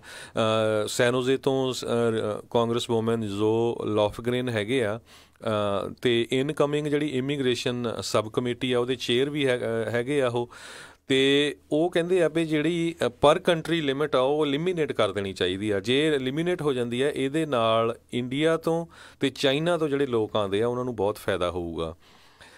ਇਸੇ ਤਰ੍ਹਾਂ ਜਿਹੜੇ ਇੰਟਰਨੈਸ਼ਨਲ ਸਟੂਡੈਂਟ ਆ ਉਹਨਾਂ ਦੇ ਉੱਤੇ ਵੀ ਜਿਹੜਾ ਆ ਕਾਫੀ ਪ੍ਰੈਸ਼ਰ ਹੈਗਾ ਆ, ਕਿਉਂਕਿ ਹੁਣ H1 ਬੜਾ ਹਾਰਡ ਹੋਇਆ ਮਿਲਣਾ ਵਰਕ ਪਰਮਿਟ। ਸੋ ਕਹਿੰਦੇ ਵੀ ਇਸ ਸਾਲ ਅਤੇ ਪਿਛਲੇ ਸਾਲ ਜਿਹੜੇ ਇੰਟਰਨੈਸ਼ਨਲ ਸਟੂਡੈਂਟ ਆਉਣੇ ਆ ਬਹੁਤ ਘੱਟ ਗਏ ਹੈਗੇ ਆ। ਮੇਨ ਉਹਨਾਂ ਦਾ ਮਕਸਦ ਇਹੀ ਸੀਗਾ ਵੀ ਜਿਹੜੇ ਚਾਈਨਾ ਦੇ ਜਿਹੜੇ ਸਿਟੀਜ਼ਨ ਅਮਰੀਕਾ ਦੇ ਵਿੱਚ ਆ ਰਹੇ ਨੇ ਉਹਨਾਂ ਨੂੰ ਕਟੌਤੀ ਕੀਤੀ ਜਾਓ, ਪਰ ਉਹ ਕਟੌਤੀ ਕਰਨ ਦੇ ਲਈ ਉਹਨਾਂ ਨੇ ਜਿਹੜੇ ਸਾਰਿਆਂ ਦਾ ਹੀ ਇੱਕ ਹਿਸਾਬ ਦੇ ਨਾਲ ਰਾਹ ਜਿਹੜਾ ਆ ਉਹ ਭੀੜਾ ਉਹ ਕਰ ਦਿੱਤਾ। ਇੰਟਰਨੈਸ਼ਨਲ ਸਟੂਡੈਂਟਸ ਦੀ ਜਿਹੜੀ ਸੰਖਿਆ ਆ ਪਿਛਲੇ ਸਾਲਾਂ ਦੇ ਵਿੱਚ ਲਗਾਤਾਰ ਗਿਰਾਵਟ ਦੇ ਵੱਲ ਨੂੰ ਜਿਹੜੀ ਚੱਲ ਰਹੀ ਹੈ। ਜਿਹੜੀ US ਯੂਨੀਵਰਸਿਟੀਜ਼ ਦੇ ਵਿੱਚ ਪੜ੍ਹਨ ਦੇ ਲਈ ਆ ਰਹੇ ਸੀਗੇ। ਸੋ ਇਹਦੇ ਵਿੱਚ ਕਹਿੰਦੇ ਜਿਹੜਾ ਉਹਨਾਂ ਦਾ ਯੰਗ ਐਡਵਾਈਜ਼ਰ ਹੈਗਾ ਆ ਸਟੀਵਨ ਮਿਲਰ, ਉਸਨੇ ਕਾਫੀ ਜ਼ਿਆਦਾ ਇਸ ਦੇ ਵਿੱਚ ਕੰਮ ਕੀਤਾ ਆ, ਕਿਉਂਕਿ ਉਹ ਚਾਈਨਾ ਵਾਲੇ ਬਹੁਤੇ ਲੋਕਾਂ ਨੂੰ ਚਾਹੁੰਦਾ ਨਹੀਂ ਆ ਵੀ ਉਹ ਅਮਰੀਕਾ ਦੇ ਵਿੱਚ ਆਉਣ ਜੀ। ਸੋ ਬਿਲਕੁਲ ਕਹਿੰਦੇ 2016-17 'ਚ 4% ਡਿਕਲਾਈਨ ਹੋਇਆ ਆ US ਯੂਨੀਵਰਸਿਟੀ ਦੇ ਵਿੱਚ ਇੰਟਰਨੈਸ਼ਨਲ ਸਟੂਡੈਂਟ, ਅਤੇ ਪਿਛਲੇ ਸਾਲ ਜਿਹੜਾ ਆ 21% ਡਿਕਲਾਈਨ ਹੋਇਆ, ਖਾਸ ਕਰਕੇ ਜਿਹੜਾ ਕਹਿੰਦੇ ਕੰਪਿਊਟਰ ਸਾਇੰਸ ਅਤੇ ਇੰਜੀਨੀਅਰਿੰਗ ਵਾਲੀਆਂ ਡਿਗਰੀਜ਼ ਹੈਗੀਆਂ ਆ। ਇਹ national foundation for American policy ਜਿਹੜੀ ਆ ਉਹਨਾਂ ਨੇ ਜਿਹੜੀ ਇਹ ਸਟੱਡੀ ਕੀਤੀ ਹੈਗੀ ਆ। ਸੋ ਅਸਾਈਲਮ ਅਤੇ ਰਿਫਿਊਜੀ ਪਾਲਿਸੀ ਦੇ ਉੱਤੇ ਵੀ ਬਹੁਤ ਜ਼ਿਆਦਾ ਜਿਹੜਾ ਅਸਰ ਪੈਣਾ ਹੈਗਾ ਆ। ਬਹੁਤ ਸਾਰੇ ਜਿਹੜੇ ਕੇਸਿਸ ਆ ਉਹ ਡਿਸਾਈਡ ਹੋਣਗੇ, ਮੇ ਵੀ ਕਹਿੰਦੇ ਵੀ ਇੱਕ ਪੋਲੀਟੀਕਲ ਅਸਾਈਲਮ ਵਾਲਾ ਕੇਸ ਤਾਂ ਸ਼ਾਇਦ ਅਪ ਟੂ ਸੁਪਰੀਮ ਕੋਰਟ ਤੱਕ ਚਲੇ ਜਾਏ। ਜੈਫ ਸੈਸ਼ਨਸ ਨੇ ਜਿਹੜੇ ਪਹਿਲਾਂ ਅਟਾਰਨੀ ਜਨਰਲ ਰਹਿ ਚੁੱਕੇ ਆ, ਉਹਨਾਂ ਨੇ ਰੂਲ ਕਾਫੀ ਪੋਲੀਟੀਕਲ ਅਸਾਈਲਮ ਦੇ ਚੇਂਜ ਕੀਤੇ ਸੀ, ਉਹਨਾਂ ਦੀ ਲਿਮਿਟ ਵੀ ਜਿਹੜੀ ਘਟਾਈ ਗਈ ਸੀ। ਅਤੇ ਹੁਣ ਦੇਖੋ ਵੀ ਸੁਪਰੀਮ ਕੋਰਟ ਜਿਹੜੀ ਆ ਉਹ 2019 ਦੇ ਵਿੱਚ ਇਹਦੇ ਉੱਤੇ ਕੋਈ ਨਾ ਕੋਈ ਜ਼ਰੂਰ ਰੂਲਿੰਗ ਕਰੇਗੀ। ਜੀ ਜੀ ਜੀ ਬਿਲਕੁਲ। ਅਤੇ ਅਗਲਾ ਜਿਹੜਾ ਇੱਕ ਹੈਗਾ ਆ ਉਹ ਵਰਕ ਪਲੇਸ ਇਨਫੋਰਸਮੈਂਟ, ਇਹਦੇ ਉੱਤੇ ਜਿਹੜਾ ਆ ਹੁਣ ਆਈਸ ਵਾਲੇ ਇਮੀਗ੍ਰੇਸ਼ਨ ਕਸਟਮ ਇਨਫੋਰਸਮੈਂਟ ਵਾਲੇ ਪੂਰੀ ਤਰ੍ਹਾਂ ਸਟ੍ਰਿਕਟ ਹੈਗੇ ਆ। ਕਹਿੰਦੇ ਵੀ ਜੇ 2018 ਦਾ ਦੇਖਿਆ ਜਾਵੇ ਆਈਸ ਦਾ ਵੈਬਸਾਈਟ, 2018 ਦੇ ਵਿੱਚ 6848 ਵਰਕ ਸਾਈਡ ਇਨਵੈਸਟੀਗੇਸ਼ਨਸ ਉਹਨਾਂ ਨੇ ਕੀਤੀਆਂ ਹੈਗੀਆਂ, ਜੋ ਕਿ 2017 'ਚ ਸਿਰਫ 1691 ਸੀਗੀਆਂ। ਸੋ ਲਗਭਗ 5200 ਜ਼ਿਆਦਾ ਵਰਕ ਪਲੇਸ ਦੇ ਉੱਤੇ ਰੇਡ ਮਾਰ ਕੇ ਉਹਨਾਂ ਦੀ ਇਨਵੈਸਟੀਗੇਸ਼ਨ ਕੀਤੀਆਂ। ਆਡਿਟ ਬੇਸਿਕਲੀ ਜਿਹੜੇ ਉਹਨਾਂ ਨੇ ਕੀਤੇ, ਜਿਹੜੇ I-9 ਫਾਰਮਸ ਜਾਂ ਹੋਰ ਜਿਹੜੀਆਂ ਚੀਜ਼ਾਂ ਚੈੱਕ ਕੀਤੀਆਂ ਵੀ ਇਹਨਾਂ ਥਾਵਾਂ ਦੇ ਉੱਤੇ ਕਿਹੜਾ ਬੰਦਾ ਜਿਹੜਾ ਉਹ ਕੰਮ ਕਰ ਰਿਹਾ ਆ, ਅਤੇ ਉਸ ਦੀ ਬੇਸਿਕਲੀ ਇਮੀਗ੍ਰੇਸ਼ਨ ਸਟੇਟਸ ਜਿਹੜਾ ਉਸਦਾ ਕੀ ਹੈਗਾ ਆ। ਅਤੇ ਕਹਿੰਦੇ 300% ਦਾ ਵਾਧਾ ਪਿਛਲੇ ਸਾਲ ਦੇ ਨਾਲੋਂ ਹੈਗਾ ਆ, ਅਤੇ ਇਸ ਸਾਲ ਉਸ ਤੋਂ ਵੀ ਵੱਧ ਜਿਹੜੇ ਆਡਿਟ ਜਾਂ ਇੱਦਾਂ ਦੀਆਂ ਜਿਹੜੇ ਇਨਵੈਸਟੀਗੇਸ਼ਨ ਵਰਕ ਸਾਈਟ ਇਨਵੈਸਟੀਗੇਸ਼ਨ ਜਿਹੜੀਆਂ ਉਹ ਹੋ ਸਕਦੀਆਂ ਆ। ਸੋ ਬਹੁਤ ਸਾਰੇ ਜਿਹੜੇ ਲੋਕ ਆ ਰਾਜਕਨਵੀਰ ਸਿੰਘ ਜੀ, ਪਹਿਲਾਂ ਵੀ ਜਿਨ੍ਹਾਂ ਦੇ ਕੋਲ ਪੇਪਰ ਨਹੀਂ ਹੁੰਦੇ, ਕਈ ਵਾਰ ਗਲਤ ਪੇਪਰ ਬਣਾ ਕੇ ਕੰਮ ਕੰਪਨੀਆਂ 'ਚ ਕਰ ਲੈਂਦੇ ਆ ਜਾਂ ਗਲਤ ਸੋਸ਼ਲ ਸਿਕਿਉਰਟੀਆਂ ਯੂਜ਼ ਕਰਕੇ। ਅਤੇ ਹੁਣ ਸੋਸ਼ਲ ਸਿਕਿਉਰਿਟੀ ਐਡਮਿਨਿਸਟ੍ਰੇਸ਼ਨ ਜਿਹੜਾ ਆ ਉਹਨਾਂ ਨੇ ਅਨਾਊਂਸ ਕਰ ਦਿੱਤਾ ਆ ਵੀ ਸਪਰਿੰਗ 2019 ਦੇ ਵਿੱਚ ਜਿੰਨੇ ਵੀ ਇੰਪਲਾਇਰਸ ਹੈਗੇ, ਜਿੰਨੇ ਵੀ ਕੰਪਨੀਆਂ, ਕੋਈ ਵੀ ਜਿਹੜਾ ਇੰਪਲਾਇਰ ਆ ਕਿਸੇ ਨੂੰ ਇੰਪਲਾਈ ਕਰਦਾ, ਚਾਹੇ ਉਹ ਇੱਕ ਬੰਦਾ ਆ ਚਾਹੇ 1000 ਬੰਦਾ ਆ, ਉਹਨਾਂ ਨੂੰ ਉਹ ਜਿਹੜੇ ਆ ਲੈਟਰ ਇਸ਼ੂ ਕਰਨੇ ਸ਼ੁਰੂ ਕਰ ਦੇਣਗੇ ਜਿਨ੍ਹਾਂ ਦੇ ਸੋਸ਼ਲ ਸਿਕਿਉਰਿਟੀ ਨੰਬਰਸ ਮੈਚ ਨਹੀਂ ਕਰਨਗੇ W2 ਫਾਰਮਸ 'ਤੇ ਜਾਂ ਹੋਰ। ਸੋ ਉਹਦੇ ਨਾਲ ਵੀ ਜਿਹੜਾ ਕਹਿੰਦੇ ਇਹ ਇੱਕ ਜਿਨ੍ਹਾਂ ਦਾ ਨਾਮ ਤੇ SSN ਨਹੀਂ ਮੈਚ ਕਰੂਗਾ, ਕਿਉਂਕਿ ਜਿਹੜਾ ਵੀ SSN ਹੁੰਦਾ ਉਸ ਦੇ ਉੱਤੇ ਨਾਮ ਤੇ ਜਿਹੜਾ ਛਪਿਆ ਹੁੰਦਾ ਆ, ਅਤੇ ਉਹਨਾਂ ਦੇ ਕੋਲੋਂ ਹਰ ਇੱਕ ਦਾ ਰੈਕਡ ਹੈਗਾ ਆ। ਅਤੇ ਜਿਹੜੇ ਵੀ ਲੋਕ ਤੁਹਾਡੇ W2 ਦੇ ਉੱਤੇ ਕੰਮ ਕਰ ਰਹੇ ਆ, ਜਿੱਦਾਂ ਹਰਜੋਤ ਜੀ ਨੇ ਦੱਸਿਆ, ਕਈ ਦੀ ਲੋਕ SSN ਕਿਸੇ ਦਾ ਨਾਂ ਕਿਸੇ ਦਾ ਜਿਹੜਾ ਉਹ ਵਰਤ ਕੇ ਇੱਦਾਂ ਜਿਹੜਾ ਕੰਮ ਕਰਨ ਲੱਗ ਜਾਂਦੇ ਆ। ਕਈ ਵਾਰੀ ਉਹ ਵੀ ਲੋਕ ਉੱਥੇ ਹੁੰਦੇ ਆ। ਹਰਜੋਤ ਸਿੰਘ ਜੀ ਵੀ ਜਦੋਂ ਨਹੀਂ ਬੰਦਾ ਲੱਭ ਰਿਹਾ ਹੁੰਦਾ, ਕਹਿੰਦੇ ਵੀ ਚਲੋ ਕੋਈ ਗੱਲ ਨਹੀਂ ਠੀਕ ਆ, ਅਤੇ ਕਹਿੰਦੇ ਵੀ ਉਹਨਾਂ ਲਈ ਨੋ ਮੈਚ ਲੈਟਰਸ ਜਿਹੜੇ ਇੰਪਲਾਇਰਸ ਨੂੰ ਉਹ ਘੱਲਣਗੇ, ਅਤੇ ਜੇ ਉਸ ਨੂੰ ਕਰੈਕਸ਼ਨਸ ਉਹ ਠੀਕ ਨਹੀਂ ਕਰਨਗੇ ਤਾਂ ਫਿਰ ਇਹ ਉਸ ਤੋਂ ਅੱਗੇ ਵਾਲੀ ਗੱਲ ਅਜੇ ਉਹਨਾਂ ਨੇ ਦੱਸੀ ਨਹੀਂ ਆ ਵੀ ਉਸ ਦੇ ਵਿੱਚ ਕੀ ਹੋਰ ਕੀਤਾ ਜਾ ਸਕਦਾ ਆ। ਸੋ ਬੇਸਿਕਲੀ ਇਹਦਾ ਮਤਲਬ ਇਹ ਆ ਵੀ ਬਾਅਦ 'ਚ ਆਈਸ ਵਾਲੇ ਆਉਣਗੇ ਉੱਥੇ ਫਿਰ ਛਾਪੇਮਾਰੀ ਜਿਹੜੀ ਉਹ ਕਰ ਸਕਦੇ ਆ। ਜਿਹੜੇ ਇੰਪਲਾਇਰ ਆ ਉਹਨਾਂ ਨੂੰ ਵੀ ਕਿੰਨਾ ਫਾਈਨ ਹੋ ਸਕਦਾ ਹੈਗਾ ਆ। ਸੋ ਇਹ ਬੜਾ ਸਟ੍ਰਿਕਟ ਹੈਗਾ ਆ। ਅਤੇ ਇੱਕ ਡਰੀਮਰਸ ਅਤੇ ਡਾਕਾ, ਅਤੇ 2017 ਦੇ ਵਿੱਚ ਹੀ ਸਤੰਬਰ ਦੇ ਵਿੱਚ ਇਹ ਐਂਡ ਹੋਣ ਦੇ ਲਈ ਕਹਿ ਦਿੱਤਾ ਗਿਆ ਸੀ ਅਟਾਰਨੀ ਜਨਰਲ ਉਸ ਟਾਈਮ ਦੇ ਜੈਫ ਸੈਸ਼ਨਸ ਵੱਲੋਂ, ਪਰ ਇਹ ਮਾਮਲਾ ਜਿਹੜਾ ਹਜੇ ਤੱਕ ਵੀ ਲਮਕ ਰਿਹਾ ਹੈਗਾ, ਅਤੇ ਕਹਿੰਦੇ ਲੱਗਦਾ ਵੀ ਇਹ ਲਮਕਦਾ ਹੀ ਰਹੇਗਾ 2019 ਦੇ ਵਿੱਚ ਵੀ ਜੀ। ਉੱਦਾਂ ਇਸ ਦੇ ਉੱਤੇ ਇੱਕ ਚੀਜ਼ ਜਿਹੜੀ ਇਸ ਟਾਈਮ ਦੇਖ ਰਹੇ ਆ ਵੀ ਜਿਹੜੇ ਕੋਚ ਬ੍ਰਦਰਸ ਆ, ਜਿਹੜੇ ਬਿਲੀਅਨੇਅਰਸ, ਜਿਹੜੇ ਦੋ ਭਰਾ ਜਿਹੜੇ ਭਰਾ ਹੈਗੇ ਨੇ, ਉਹਨਾਂ ਦੇ ਵੱਲੋਂ ਜਿਹੜੀ ਕਹਿੰਦੀ ਇੱਕ ਕੋਸ਼ਿਸ਼ ਕੀਤੀ ਜਾ ਰਹੀ ਆ ਵੀ ਜਿਹੜੇ ਡਰੀਮਰਸ ਆ ਉਹਨਾਂ ਦਾ ਲੀਗਲ ਸਟੇਟਸ ਜਿਹੜਾ ਆ ਉਹ ਪੱਕਿਆਂ ਕੀਤਾ ਜਾਵੇ। ਇਹ ਕਿਸੇ ਟਾਈਮ ਦੇ ਉੱਤੇ ਕੰਜ਼ਰਵੇਟਿਵ ਪਾਰਟੀ ਦੇ ਕਹਿ ਲਓ ਵੀ ਮੇਨ ਜਿਹੜੇ ਬੰਦਿਆਂ ਦੇ ਵਿੱਚੋਂ ਕਹਿ ਲਓ ਸੀ ਵੀ ਅਨਸਪੋਕਨ ਇੱਕ ਹਿਸਾਬ ਨਾਲ ਇਹਨਾਂ ਦਾ ਇਹ ਜਿਹੜਾ ਰੂਲ ਸੀਗਾ ਜਾਂ ਪਤਾ ਸੀਗਾ ਵੀ ਇਹ ਬੰਦੇ ਸਭ ਤੋਂ ਜ਼ਿਆਦਾ ਫੰਡਿੰਗ ਕਰਦੇ ਆ। ਪਰ ਜਦੋਂ ਤੋਂ ਰਾਸ਼ਟਰਪਤੀ ਟਰੰਪ ਜਿਹੜੇ ਆ ਉਹ ਬਣੇ ਆ ਅਤੇ ਰਾਈਜ਼ ਹੋਇਆ ਆ ਡੋਨਲਡ ਟਰੰਪ ਦਾ, ਇਹ ਕਿਤੇ ਨਾ ਕਿਤੇ ਉਸ ਦੇ ਵਿੱਚ ਪਿੱਛੇ ਪੈਂਦੇ ਨਜ਼ਰ ਆ ਰਹੇ ਨੇ। ਹੁਣ ਆਈਦਰ ਇਹ ਇਹਨਾਂ ਦੀ ਕੋਈ ਸਟ੍ਰੈਟਜੀ ਹੈਗੀ ਆ ਲੌਂਗ ਟਰਮ ਵੀ ਕੰਜ਼ਰਵੇਟਿਵ ਪਾਰਟੀ ਦੇ ਉੱਤੇ ਮੁੜ ਕੇ ਕਿੱਦਾਂ ਕੰਟਰੋਲ ਕੀਤਾ ਜਾਵੇ, ਅਤੇ ਜਾਂ ਫਿਰ ਆਪਣਾ ਇਹ ਰੁਖ ਬਦਲ ਰਹੇ ਆ, ਕਿਉਂਕਿ ਪੋਲੀਟੀਕਲੀ ਜਿਹੜੇ ਐਡੇ ਧਨਾੜ ਬੰਦੇ ਆ ਉਹ ਆਪਣੇ ਆਪ ਨੂੰ ਮੇਨ ਬੰਦੇ ਜਿਹੜੇ ਆ ਉਹ ਦੇਖਣਾ ਚਾਹੁੰਦੇ ਨੇ ਵੀ ਅਸੀਂ ਜਿਹੜੇ ਬੇਸਿਕਲੀ ਐਕਸ਼ਨਸ ਕਾਲ ਕਰੀਏ, ਜਾਂ ਫਿਰ ਆਪਣੀ ਪਾਰਟੀ ਜਿਹੜੀ ਆ ਉਹ ਬਦਲਣ ਵੱਲ ਨੂੰ ਜਿਹੜੇ ਇਸ਼ਾਰੇ ਜਿਹੜੇ ਉਹ ਕਰ ਰਹੇ ਆ। ਅਤੇ ਕਹਿੰਦੇ ਵੀ ਜਿਹੜੇ ਕੋਚ ਬ੍ਰਦਰਜ਼ ਨੈਟਵਰਕ ਵਾਲੇ ਆ ਉਹ ਇਸ ਟਾਈਮ ਪੁਸ਼ ਕਰ ਰਹੇ ਆ ਵੀ ਜਿਹੜਾ ਲੀਗਲ ਸਟੇਟਸ ਜਿਹੜੇ ਡਰੀਮਰਸ ਦਾ 2019 ਦੇ ਵਿੱਚ ਉਹਨਾਂ ਦਾ ਉਹ ਬਣ ਸਕੇ। ਸੋ ਇਹ ਹੁਣ ਦੇਖਣ ਵਾਲੀ ਗੱਲ ਰਹੂਗੀ ਹਰਜੋਤ ਸਿੰਘ ਜੀ, ਖਾਸ ਕਰਕੇ 2020 ਦੀ ਜਿਹੜੀਆਂ ਆ ਰੀ ਇਲੈਕਸ਼ਨ ਜਿਹੜੀ ਡੋਨਲਡ ਟਰੰਪ ਹੁਣਾਂ ਦੀ ਜਿਹੜੀ ਹੋਣੀ ਆ, ਵੀ ਉਸ ਦੇ ਵਿੱਚ ਇਹ ਜਿਹੜੇ ਕੋਚ ਜਿਹੜੇ ਅਲਟਰਾ ਕੰਜ਼ਰਵੇਟਿਵ ਜਿਹੜੇ ਮੰਨੇ ਜਾਂਦੇ ਆ, ਅਤੇ ਆਲਮੋਸਟ ਦੁਨੀਆ ਦੇ ਜਿਹੜੀ ਕਾਫੀ ਜ਼ਿਆਦਾ ਵੈਲਥ ਇਹਨਾਂ ਦੇ ਕੋਲ ਹੈਗੀ ਆ, ਵੀ ਉਹ ਕਿਸ ਪਾਸੇ ਵੱਲ ਨੂੰ ਰੁਖ ਕਰਨਗੇ ਜੀ। ਸੋ ਜਿਹੜੀ 2016 ਦੇ ਵਿੱਚ ਪ੍ਰੈਜ਼ੀਡੈਂਟ ਡੋਨਲਡ ਟਰੰਪ ਵੱਲੋਂ ਕੈਂਪੇਨ ਸ਼ੁਰੂ ਕੀਤੀ ਗਈ ਸੀ ਵਾਲ ਦੀ, ਕਹਿੰਦੇ ਉਹ ਮਸਲਾ ਇੱਦਾਂ ਹੀ ਲਮਕਦਾ ਰਹੇਗਾ 2019 ਦੇ ਵਿੱਚ ਵੀ, ਕਿਉਂਕਿ ਉਹਨਾਂ ਨੇ ਜਿਹੜੀ ਆਪਣੀ ਇਲੈਕਸ਼ਨ ਇਸ ਬੇਸ 'ਤੇ ਜਿੱਤੀ ਆ ਅਤੇ ਡੈਮੋਕ੍ਰੇਟਸ ਇਸ 'ਤੇ ਅਗੇਂਸਟ ਹੈਗੇ ਹੁਣ ਇਸ ਵਾਰ। ਅਤੇ ਜਿਹੜਾ $5 ਬਿਲੀਅਨ ਉਹਨੂੰ ਫੰਡਿੰਗ ਦਾ ਜਿਹੜਾ ਹੈਗਾ ਆ ਉਹ ਕਹਿੰਦੇ ਭਈ ਇਸ਼ੂ 2019 ਦੇ ਵਿੱਚ ਵੀ ਜਿਹੜਾ ਇਸੇ ਤਰ੍ਹਾਂ ਲਮਕਦਾ ਰਹੇਗਾ। ਸੋ ਇਹ ਦੱਸ ਜਾਈਏ ਵੀ ਉਦੋਂ ਉਹਨਾਂ ਨੇ ਜਿਹੜੀ ਕੈਂਪੇਨ ਕੀਤੀ ਸੀ, ਮੈਕਸੀਕੋ ਨੇ ਉਦੋਂ ਪੇ ਕਰਨਾ ਸੀਗਾ, ਜਦੋਂ ਵੀ ਕੋਈ ਗੱਲ ਹੁੰਦੀ ਸੀ Mexico will pay for it. So Mexico ਵਾਲਿਆਂ ਨੇ ਤਾਂ ਸਪਸ਼ਟ ਕਰ ਦਿੱਤਾ ਵੀ ਅਸੀਂ ਤਾਂ ਭਾਈ ਢੇਲੀ ਨਹੀਂ ਦੇਣੀ ਇਸ ਦੇ ਵਿੱਚ, ਅਨਲੈਸ ਰਾਸ਼ਟਰਪਤੀ ਟਰੰਪ ਕੋਈ ਹੋਰ ਉਸ ਦੇ ਵਿੱਚ ਜੁਗਤ ਲਾ ਕੇ ਜਿਹੜੇ ਲੈ ਲੈਣ। ਪਰ ਹਾਲ ਦੀ ਘੜੀ ਗੌਰਮੈਂਟ ਸ਼ਟਡਾਊਨ ਉਹਨਾਂ ਨੇ ਇਸ ਮਸਲੇ ਦੇ ਉੱਤੇ ਕੀਤੀ ਆ, ਮੈਕਸੀਕੋ ਪੇ ਨਹੀਂ ਕਰ ਰਿਹਾ, ਅਤੇ ਜਿਹੜੇ ਬਾਕੀ ਆ ਉਹ ਕਹਿ ਰਹੇ ਆ ਵੀ ਅਸੀਂ ਕਾਹਦੇ ਵਾਸਤੇ ਜਿਹੜੀ ਤੁਹਾਡੀ ਇਸ ਵਾਲ ਦੇ ਲਈ ਪੈਸੇ ਦਈਏ, ਤੁਸੀਂ ਖੁਦ ਤਾਂ ਕਹਿੰਦੇ ਸੀਗੇ ਵੀ ਮੈਕਸੀਕੋ ਨੇ ਜਿਹੜਾ ਉਹ ਪੇ ਕਰਨਾ ਹੈ। ਉੱਧਰ ਵੀ ਨਵਾਂ ਜਿਹੜਾ ਰਾਸ਼ਟਰਪਤੀ ਉਸ ਨੇ ਜਿਹੜੀ ਸਹੁੰ ਆ ਆਲਰੇਡੀ ਚੱਕ ਲਈ ਹੋਈ ਆ ਜੀ। ਸੋ 2 ਸਾਲ ਪ੍ਰੈਜ਼ੀਡੈਂਟ ਡੋਨਲਡ ਟਰੰਪ ਦੇ ਇਸ ਟਰਮ ਦੇ ਰਹਿੰਦੇ ਆ, ਕਹਿੰਦੇ ਵੀ ਉਹਨਾਂ ਦੇ ਐਡਮਿਨਿਸਟ੍ਰੇਸ਼ਨ ਦੇ ਵਿੱਚ ਚਾਹੇ ਬਹੁਤ ਛੋਟਾ ਗਰੁੱਪ ਹੈਗਾ ਆ, ਇਮੀਗ੍ਰੇਸ਼ਨ ਦਾ ਜਿਹੜਾ ਮੁੱਦਾ ਆ ਉਹਨਾਂ ਦਾ ਸਟੈਂਡ ਪੂਰਾ ਉਸੇ ਤਰ੍ਹਾਂ ਰਹੇਗਾ। ਚਾਹੇ ਉਹ ਕਹਿ ਰਹੇ ਆ ਵੀ ਆਪਾਂ ਮੈਰਿਟ ਬੇਸ ਸਿਸਟਮ ਇਮੀਗ੍ਰੇਸ਼ਨ ਲਈ ਲਿਆਉਣਾ ਚਾਹੁੰਦੇ ਹੈਗੇ ਆ ਤਾਂ ਕਿ ਹਾਈਲੀ ਸਕਿਲਡ ਵਰਕਰ ਲਿਆਂਦੇ ਜਾਣ, ਪਰ ਉਹ ਵੀ ਕਹਿੰਦੇ ਇੱਕ ਤਰ੍ਹਾਂ ਨਾਲ ਜਿਹੜੇ ਆ ਇਮੀਗ੍ਰੇਸ਼ਨ ਨੂੰ ਘਟਾਉਣ ਦਾ ਤਰੀਕਾ ਆ, ਕਿਉਂਕਿ ਇਹ ਟਰਮ ਯੂਜ਼ ਕਰਕੇ ਜਿਹੜਾ ਪੋਲੀਟੀਕਲ ਅਸਾਈਲਮ ਆ ਉਹਨੂੰ ਵੀ ਉਹ ਇੱਕ ਤਰ੍ਹਾਂ ਦੇ ਨਾਲ ਖ਼ਤਮ ਕਰਨਾ ਚਾਹੁੰਦੇ ਹੈਗੇ ਆ। ਸੋ 2019 ਦਾ ਸਾਲ ਜਿਹੜਾ ਹੋਊਗਾ ਕਹਿੰਦੇ ਵੀ ਉਹਦੇ ਵਿੱਚ ਜਿਹੜਾ ਹੋਣ ਵਾਲਾ ਐਡਮਿਨਿਸਟ੍ਰੇਸ਼ਨ ਆ ਉਹ ਇਮੀਗ੍ਰੇਸ਼ਨ ਨੂੰ ਘਟਾਉਣ ਦੇ ਲਈ ਪੂਰੀ ਕੋਸ਼ਿਸ਼ ਕਰਦਾ ਰਹੇਗਾ ਜੀ। ਅਤੇ ਹਰਜੋਤ ਸਿੰਘ ਜੀ, ਸਮਾਂ ਵੀ ਆਪਣੇ ਪ੍ਰੋਗਰਾਮ ਦਾ ਸਮਾਪਤ ਆ ਅਤੇ ਅੱਜ ਬੁੱਧਵਾਰ ਵੀ ਹੈਗਾ। ਸੋ ਜਾਂਦੇ ਜਾਂਦੇ ਵੀਜ਼ਾ ਬੁਲੇਟਿਨ ਜਿਹੜੀ ਆ ਉਹ ਮੈਂ ਤੁਹਾਨੂੰ ਆਪਣੇ ਸਰੋਤਿਆਂ ਨੂੰ ਜਿਹੜਾ ਦੱਸਦੇ ਜਾਵਾਂ। ਸੋ ਫਾਈਨਲ ਐਕਸ਼ਨ ਡੇਟਸ ਜਿਹੜੀਆਂ ਉਹ ਦੱਸਣ ਜਾ ਰਿਹਾ। ਦੇਖੋ 2 ਵੱਖੋ ਵੱਖਰੇ ਟੇਬਲ ਹੁੰਦੇ ਆ ਇਹਦੇ ਵਿੱਚ, ਇੱਕ ਫਾਈਨਲ ਐਕਸ਼ਨ ਡੇਟ ਹੁੰਦਾ, ਇੱਕ ਡੇਟ ਫਾਰ ਫਾਈਲਿੰਗ। ਸੋ ਮੈਂ ਫਾਈਨਲ ਐਕਸ਼ਨ ਡੇਟਸ ਦੀਆਂ ਜਿਹੜੀਆਂ ਤਰੀਕਾਂ ਆ ਉਹ ਤੁਹਾਨੂੰ ਸਾਰਿਆਂ ਨੂੰ ਜਿਹੜਾ ਉਹ ਦੱਸਣ ਜਾ ਰਿਹਾ ਹਾਂ। ਪਹਿਲੀ ਜਿਹੜੀ F1 ਕੈਟੇਗਰੀ ਆ, ਅਨਮੈਰਿਡ ਸਨਸ ਐਂਡ ਡਾਟਰਸ ਜਿਹੜੇ US ਸਿਟੀਜ਼ਨ ਦੇ ਆ, ਉਹਨਾਂ ਦੇ ਲਈ ਤਰੀਕ 22 ਅਗਸਤ 2011 ਜਿਹੜੀ ਆ ਉਹ ਚੱਲ ਰਹੀ ਆ।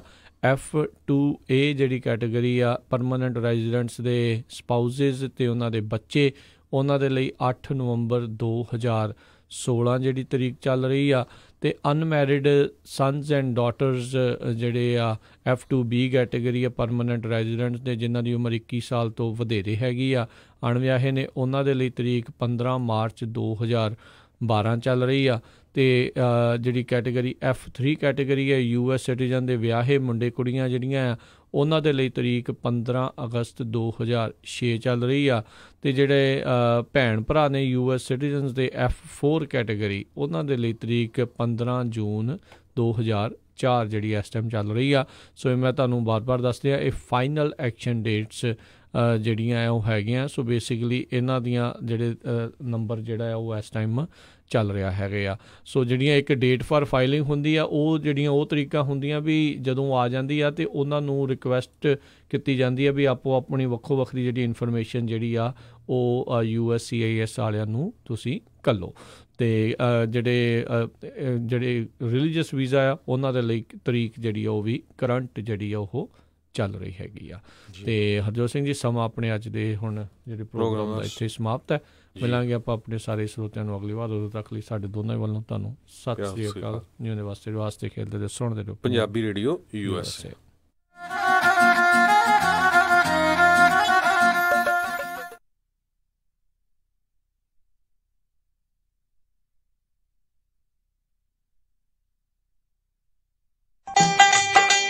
ਕਿੱਦਾਂ ਵੀ ਨਿੰਮਿਆ, ਕੀ ਹਾਲ ਆ ਤੇਰਾ? ਮੈਂ ਤਾਂ ਵਧੀਆ ਆ, ਟਰੱਕ ਹੀ ਖਰਾਬ ਹੋਇਆ ਪਿਆ ਆ।